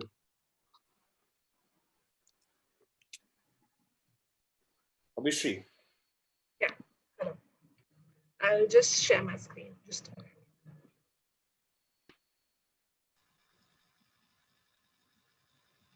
Is my screen visible? Yes, can you go on full screen, please? Sure. Just a second. Okay. Wait, please. You can see it. Okay, great. Hello, everyone. I'm Abhishek Arora, and I'm the founder of Matrix. These are my core team members, and we are all from IIT Delhi. I have previously worked with National University of Singapore and Teach for India. Shreya has experience working with Intelify, which was further responsible for formulating curriculum for PISA 2021. And Shivam is our technical lead. He has been involved with Intel and Samsung. Our journey started last year with mentoring Ayushi for her 9th grade exams. Her parents are domestic workers, and she aspires to become a police officer. After incredibly working hard for a year, she could not pass the exam. Once, after studying square roots, she was solving this problem and she could not do it. The problem actually was not with her understanding its square roots, but actually with decimals. She had a misconception in decimals, and University of Melbourne has recognized 11 such misconceptions. In fact, there are numerous misconceptions that exist that lead to low learning outcomes.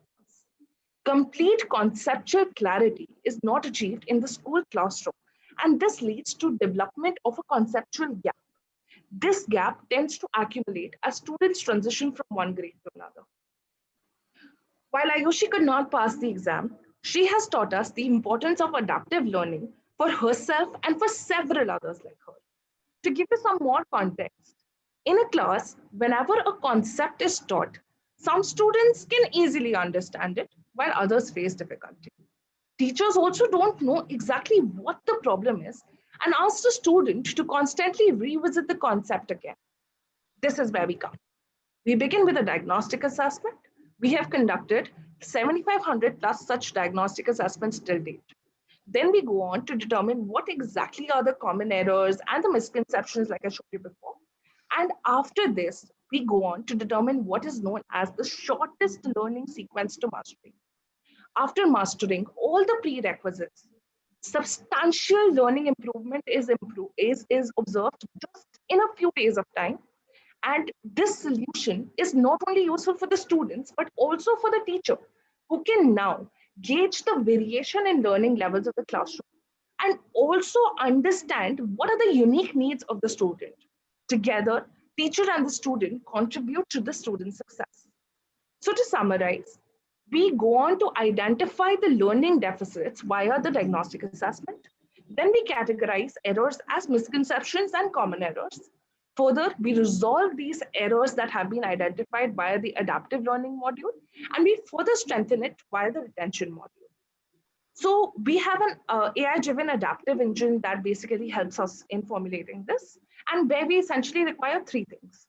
First is the knowledge graph, which is the hierarchical structure of concepts and all the prerequisites with their interconnections. Then we have the students' responses on the diagnostic assessment. And finally, we go on with the skill data structure that helps us determining the shortest learning sequence. Just a second.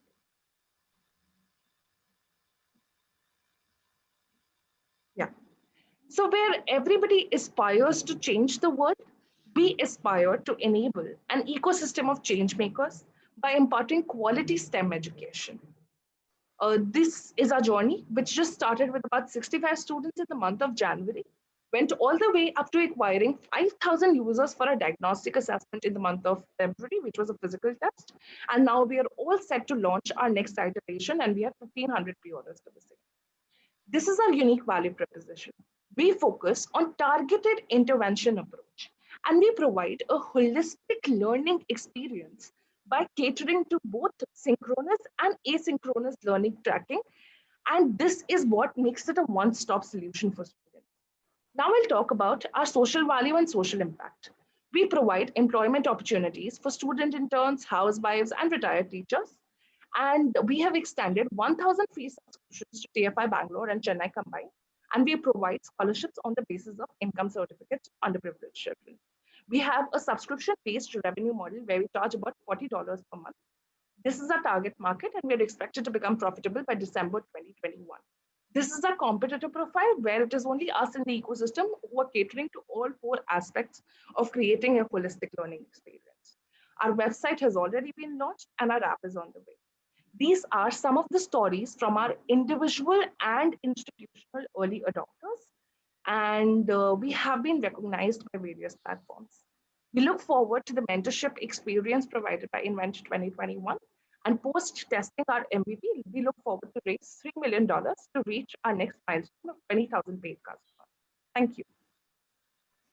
I'm open for questions now.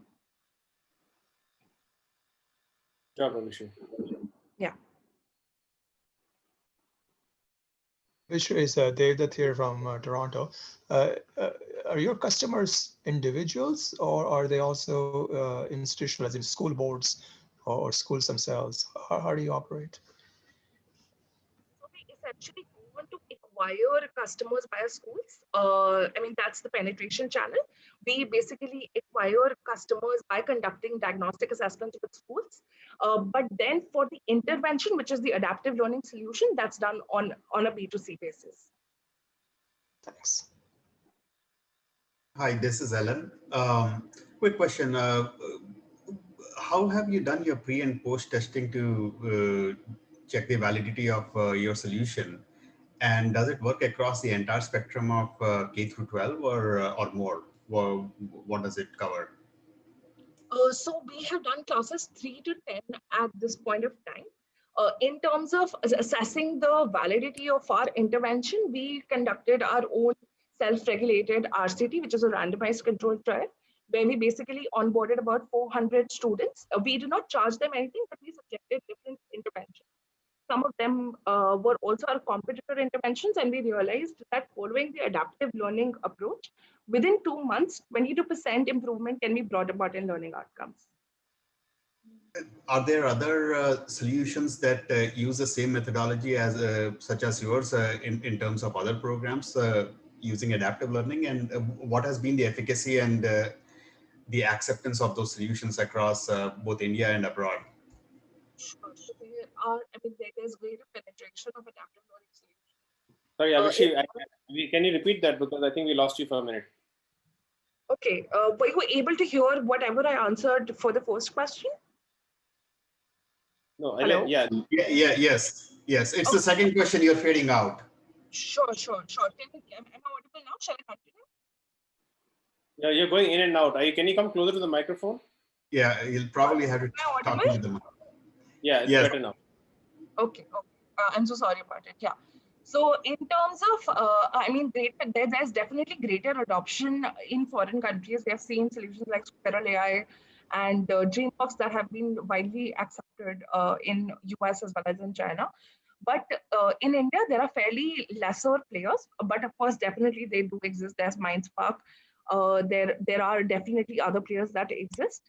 And I think the differentiator between us and our other adaptive learning solutions in India is primarily that we are also focusing on alternate conception theory, which basically is around all the misconceptions that I talked of. That, there are just not gaps that exist, but children also tend to form alternate conceptions of what exactly the theory is.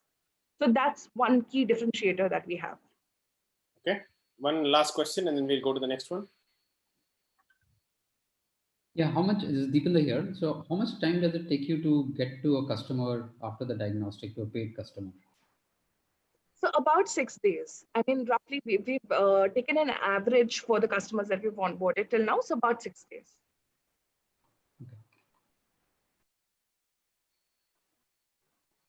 Okay, great. So I think we'll thank you, Abhishek. We'll move on to next. Raghavendra from Sirab, please get ready. You can stop sharing, Abhishek. So, hi, so can you see my screen? Yes, we can. Go on full screen, please.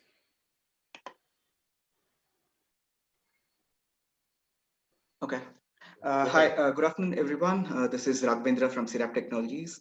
We are a IIT Madras Research Park-based startup working on developing very high reliable automated vehicle guidance system and collision warning system to address some of the fundamental challenges of traffic congestion, both in terms of safety as well as congestion, the time that we waste in the traffic. So we are not, interested in, let's say solving the whole problem of transportation and boiling the ocean, but we are, targeting specific, functionalities like, automated lane keeping and vehicle platooning to address specific markets within the logistics and transportation space. And we target a structured lane environment where you have a dedicated track for the vehicles. And apart from that, you also address some of the other challenges in the driver assistance systems. When we talk about lane keeping and platooning, mind you, this is not a driver assist solution, but this is a fully automated, driverless solutions. The way we kind of differ is as I mentioned, we are targeting the specific target markets like airport people movers as well as container ports, and eventually scaling to larger operating environments like bus rapid transit corridors or even highways, which are being planned and demonstrated globally. We have, our unique IP already granted. We are IP intensive company. We also have, been involved in some of the, automotive forums, including the ones which are developing, next generation standards that would be required to deploy these vehicles in the market. To summarize, in terms of a technology approach, compared to all the other perception systems that you keep hearing in the media or other, competitors, we make use of radars, 6 radars on the vehicle along with certain, inertial navigation units, to identify where the vehicle is and where it needs to go over the next, immediate, let's say, 20-30 second horizon. So we take a guidance navigation approach than a position approach. And at the same time, we make use of certain, markers on the infrastructure to guide the vehicle, to know where it is and where it needs to go, in the immediate time frame. And based on the need of the operating environment, we can also add other sensors, wherever it is required. but the fundamental guidance system itself is based on the radars and IMUs. So we have a clear, benefit, with our architecture where we are targeting fully automated solutions, and fortunately, basing on the radar, it is, it is also applicable for all weather, conditions, especially in the night or a foggy or a snow, where typically a camera or a painted lane-based guidance system fail. We have been able to demonstrate, very high reliability, both in terms of, functional safety as well. And our system is completely modular as well as, verifiable, which is the fundamental, challenge with other approaches, are facing, and which is where most of the time is also being lost, for a full deployment. So apart from that, we also believe in terms of regulations, there will be, much lesser number of regulations that will be needed with our approach. And also in terms of, the sensor suite itself that will be required, it is fairly, cost competitive. In terms of business model, our entire business model is inspired from a telecom world where we not just, have a first set of revenues from the end, OEM, like a vehicle partner. All this at the same time, we have been able to validate our other set of business models, which by adding, by improving capacities in the infrastructure and operations, and we validated with our first airport people mode, that we've identified. So in terms of traction, we have signed a, initial LOI with a large airport people mover. Have raised, initial grant from the government of India, who's been supporting, in terms of our initial IP, development. At the same time, we have been working with a couple of OEMs in India as well, to system integrate our vehicle architecture on their vehicle platform. And early next year, we plan to do a demo with ARAI in Pune, especially in a very challenging environment like night, where a vehicle would be fully automated, driverless, with in a challenging environment. So we are a team, I'm sorry about that. Because of certain, camera issues, I'm making use of my, cell phone, not the laptop camera. So in terms of the team, we are a team who come from significant experience, both in terms of developing technologies for transportation, as well as deploying in the transportation, domains. And we have also, onboarded some of our partners, like ex-CEO of Adani's, who come from the infrastructure domains, where we intend to deploy this. And otherwise, as an engineering team, we are a very strong engineering team, developing early systems. Have to move into the Q&A, Raghavendra. Yeah, just to summarize, we have been recognized as well. Yeah, in terms of fast, this is a last. Raghavendra, take 10 seconds. Yeah. So in terms of us, we are trying to raise, $5 million round to develop, further, engage in these opportunities that we have already identified. So that's who we are. Thank you. Thank you. We'll go to the questions, please. Can we get a group photo with everybody? Because can we come just for at least a few seconds? Everybody come online. Let's take a quick snapshot with all of us here. We're almost to the fag end. There's one startup left. Can you all get a quick video? Didi, can you come on? I don't see a video. Arjun, yeah. Okay, let me take a quick snapshot. Say cheese. There you go. Thank you, guys. Thank you so much. I'm going to post this on social media. All of you have to better like it. Okay, so let's continue with the questions. Raghavendra, sorry. Oh, there you go. Abhishek is coming. Hold on, I got to take another picture. Abhishek, you've been missing the whole meeting, yeah? Okay. There you go. Okay, guys, let's get into the questions. We have one last startup left after this. Go ahead. So Raghavendra, what are the use cases in which you're going to be using this, in a automated guided navigation systems? And I'm assuming most of your clients would be in the developed nations, right? For example, we are targeting very specific areas like airports, or even container ports. And we are not just looking at, international markets, but we have also identified opportunities in India as well where we want to deploy this. Okay. And what would be the revenue so far? So we are pre-revenue. Oh. Raghavendra, I just have one question that looking at the scale, how dependent is your business on success of autonomous vehicles beyond the airports and other smaller logistics places that you talked about?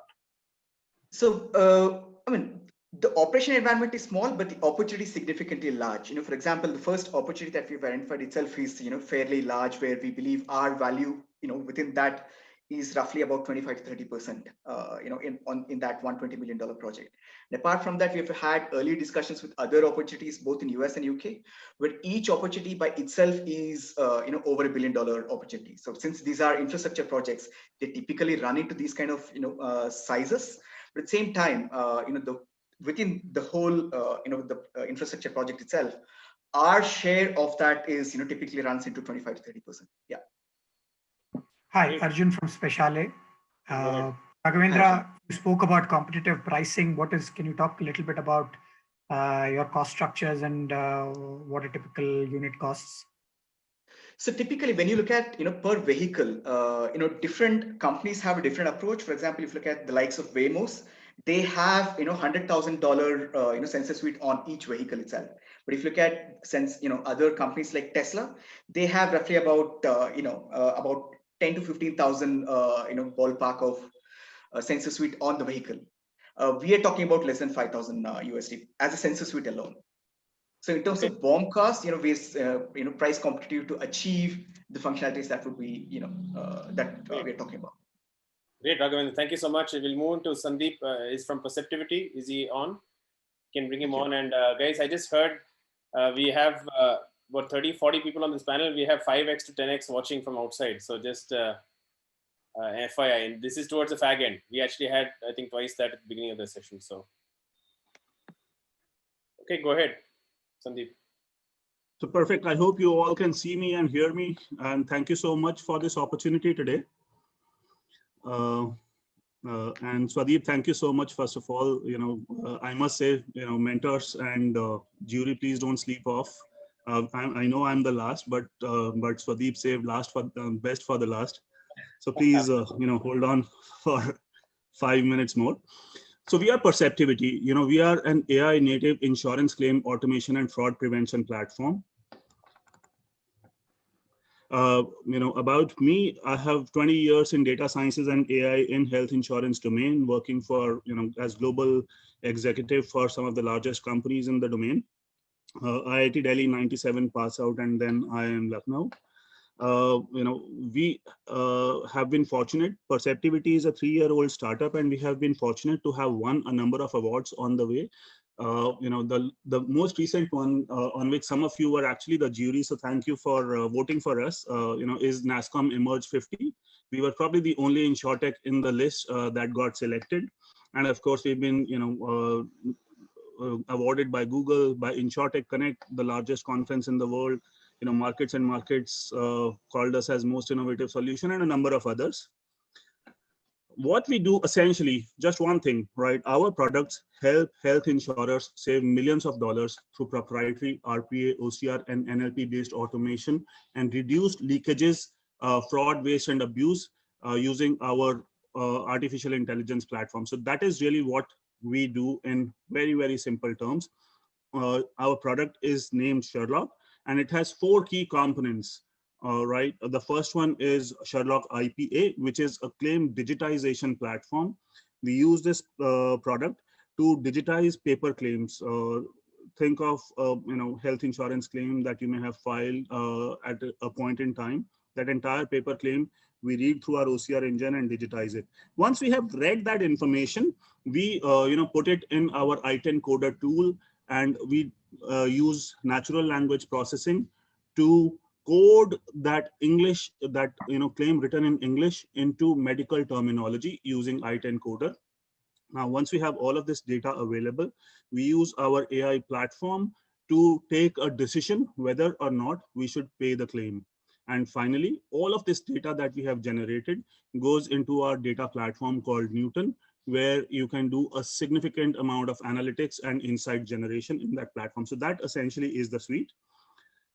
We are deployed in large insurance companies in India and the Middle East, and we have delivered significant performance for them for last 2 years that our platform has been in production. Today, we process 3.6 million claims a year. That is about 300,000 claims every month. Look at the amount of data, health insurance claims that we process every month, across India and the Middle East. We have delivered savings to the tune of $50 million to our insurance customers with an accuracy rate of 99% on decisions where we say that you should pay a claim. We deliver auto adjudication of claim. For example, Middle East, when we went live about 3 months back, the company went from 0% auto adjudication and auto decisioning of claims to 60% in the month when we launched. That's significant impact on their end customers. We help save patients 32,000 man hours. 32,000 man years for various patients across the world when they're waiting for their claim, health insurance claim, to be adjudicated. We delivered impact of $15 million to bottom line to our Middle East customer in the month that we went live. That is the amount of impact that we are able to create with our platform. And our contribution to that really is using this material shift in technology and material movement of technology, bring it to the benefit of our customers. I would also quickly tell you the traction and growth so far. So as I said, we started in 2018. Our system went into production in Q1 of 2019. And today, and we have seen growth throughout. Today, we process about 300,000 claims from our platform. We are currently at an annual run rate revenue of US, $600,000, and looking at closing this financial year at about $1 million in ARR. Looking on plan to get to approximately 10 million ARR in next 24 to 36 months based on the pipeline that we see.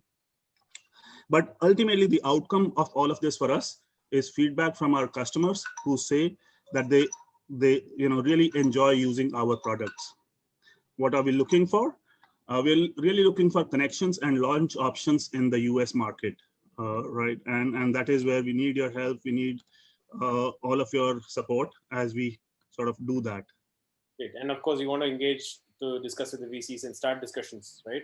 Yes, absolutely. And engaging with all of you as we plan for our fundraise to help us with launch in the US market of about $3 million. Great. Sounds good. And open up for questions, please.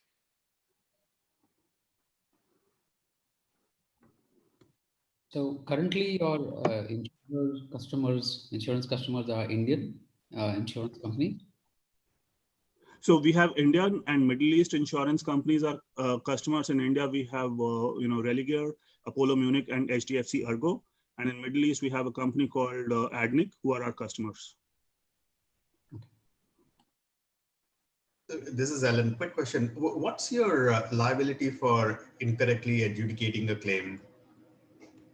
So we are a software platform, and eventually the decision, we are a decision support system at this point in time. So we do not have any liability for incorrect adjudication, but since this is a highly sort of sensitive topic, what all of our customers have done is once we move into production, they typically, observe the performance for a few months before they actually, start completely relying on decisions of the platform. And by the way, I would add to that, what we have observed time and again over the course of last 2 years, that our system's performance is actually already significantly beating the human level accuracy, because human beings, when they are making decisions, they make a lot of wrong decisions as well. So we are already beyond their level of accuracy. So, but your services agreement probably indemnifies you, right? Yes. We do not take any risks on the decisions. Or do not even have rewards yet tied to them. Arun here from Early Ventures. Sandeep, what's the revenue model? What's your commercial agreement structure with these guys? How do you price it? So we are a software as a service platform, and depending on the customer, we either charge per claim or we have a monthly subscription. Got it. Sandeep, it's David here from Toronto. Which is the bigger problem? It's the insurance claim automation, or is it the fraud prevention? See, actually both, depending on the maturity of the insurer. So whenever you talk to a prospect, and show him that you can deliver savings, it's relatively an easy sell for us, because then we can say that, you know, the cost of our platform is really going to come out of your savings. We'll give you 10x ROI and so on and so forth. So it is easy for us to build a business case. When it comes to auto adjudication, it is extremely important for the customers and actually for the end patients, because their claims get adjudicated quickly. It is also important for all of the distribution, which is brokers and distributors, because their customers are eventually happy. So it helps NPS, but it is hard to put a dollar value to that improvement in NPS or CSAT, and that also is a longer process. None of our customers have said that one problem is more important than the others, but just based from our experience as an operator, we know that it's an easier sell when we say that we are going to deliver you so much bottom line savings within a month. Just quick follow-up. So you don't price the claim automation differently than fraud prevention for customers. The same pricing you as a SaaS model, right? We are still a very early stage company, so yes, we have a bunch of alerts built into the system for fraud prevention, and all of that is same pricing, same sort of suite that goes in there. But then we also aspire to do a significant amount of pure fraud analytics work based on the flags that we are generating. And we have done some sort of pilots with our existing customers in those areas.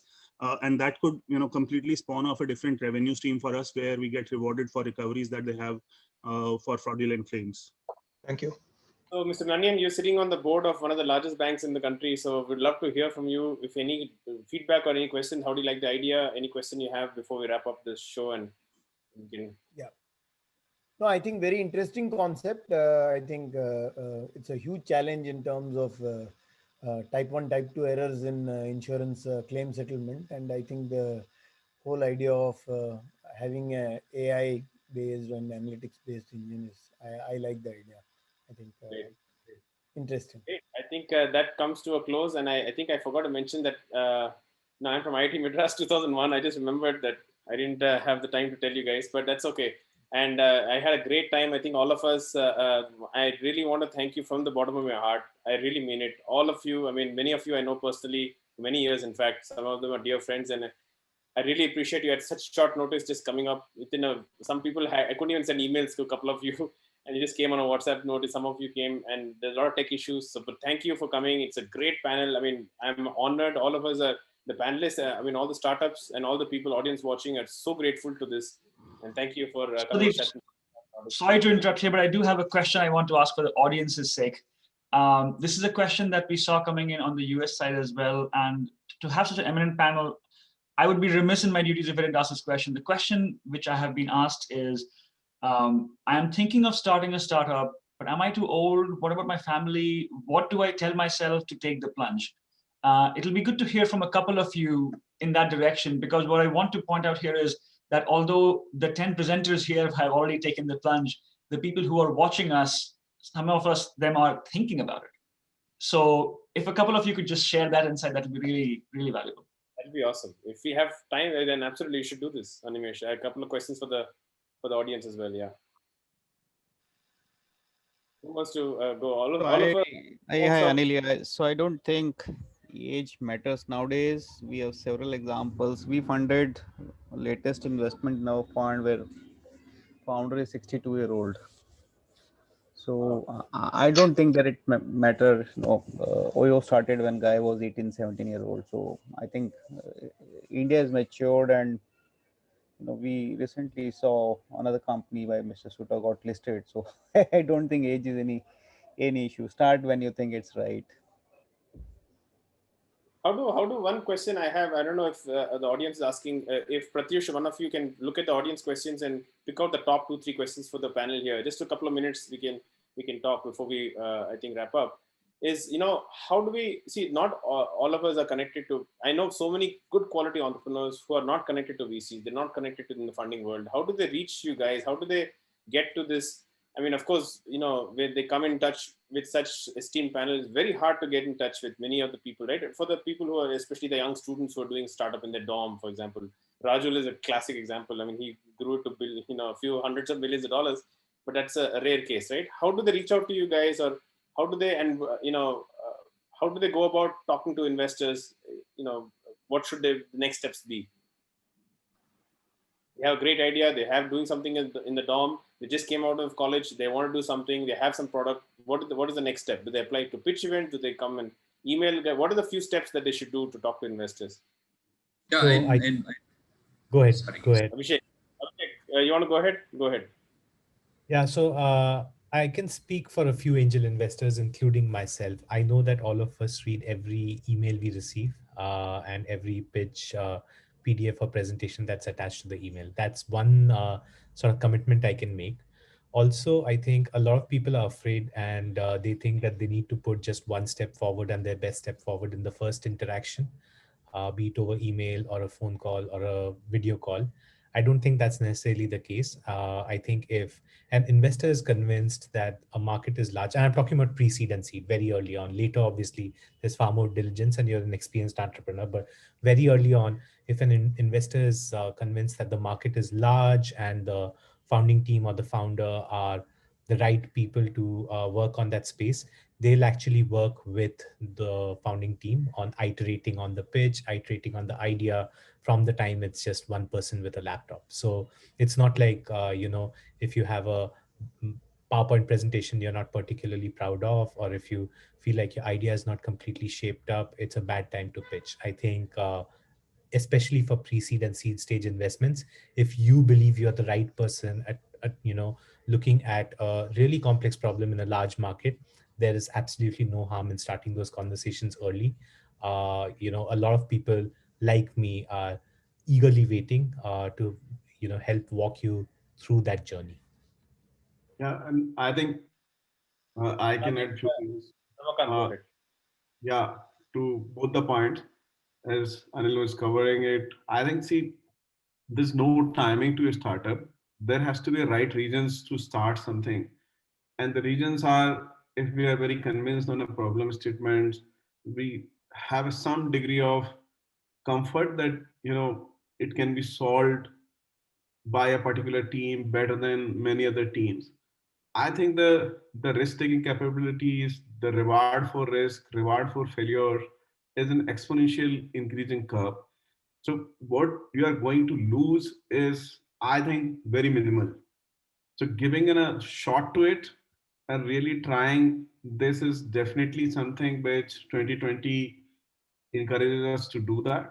Secondly, I think reaching out to the ecosystem, it's not only the investors, your friends, advisors, it's become easier with time because it's too much of a social media, numbers are available. There is I think, especially for IIT context, the reaching out should be relatively easier because we have a degree of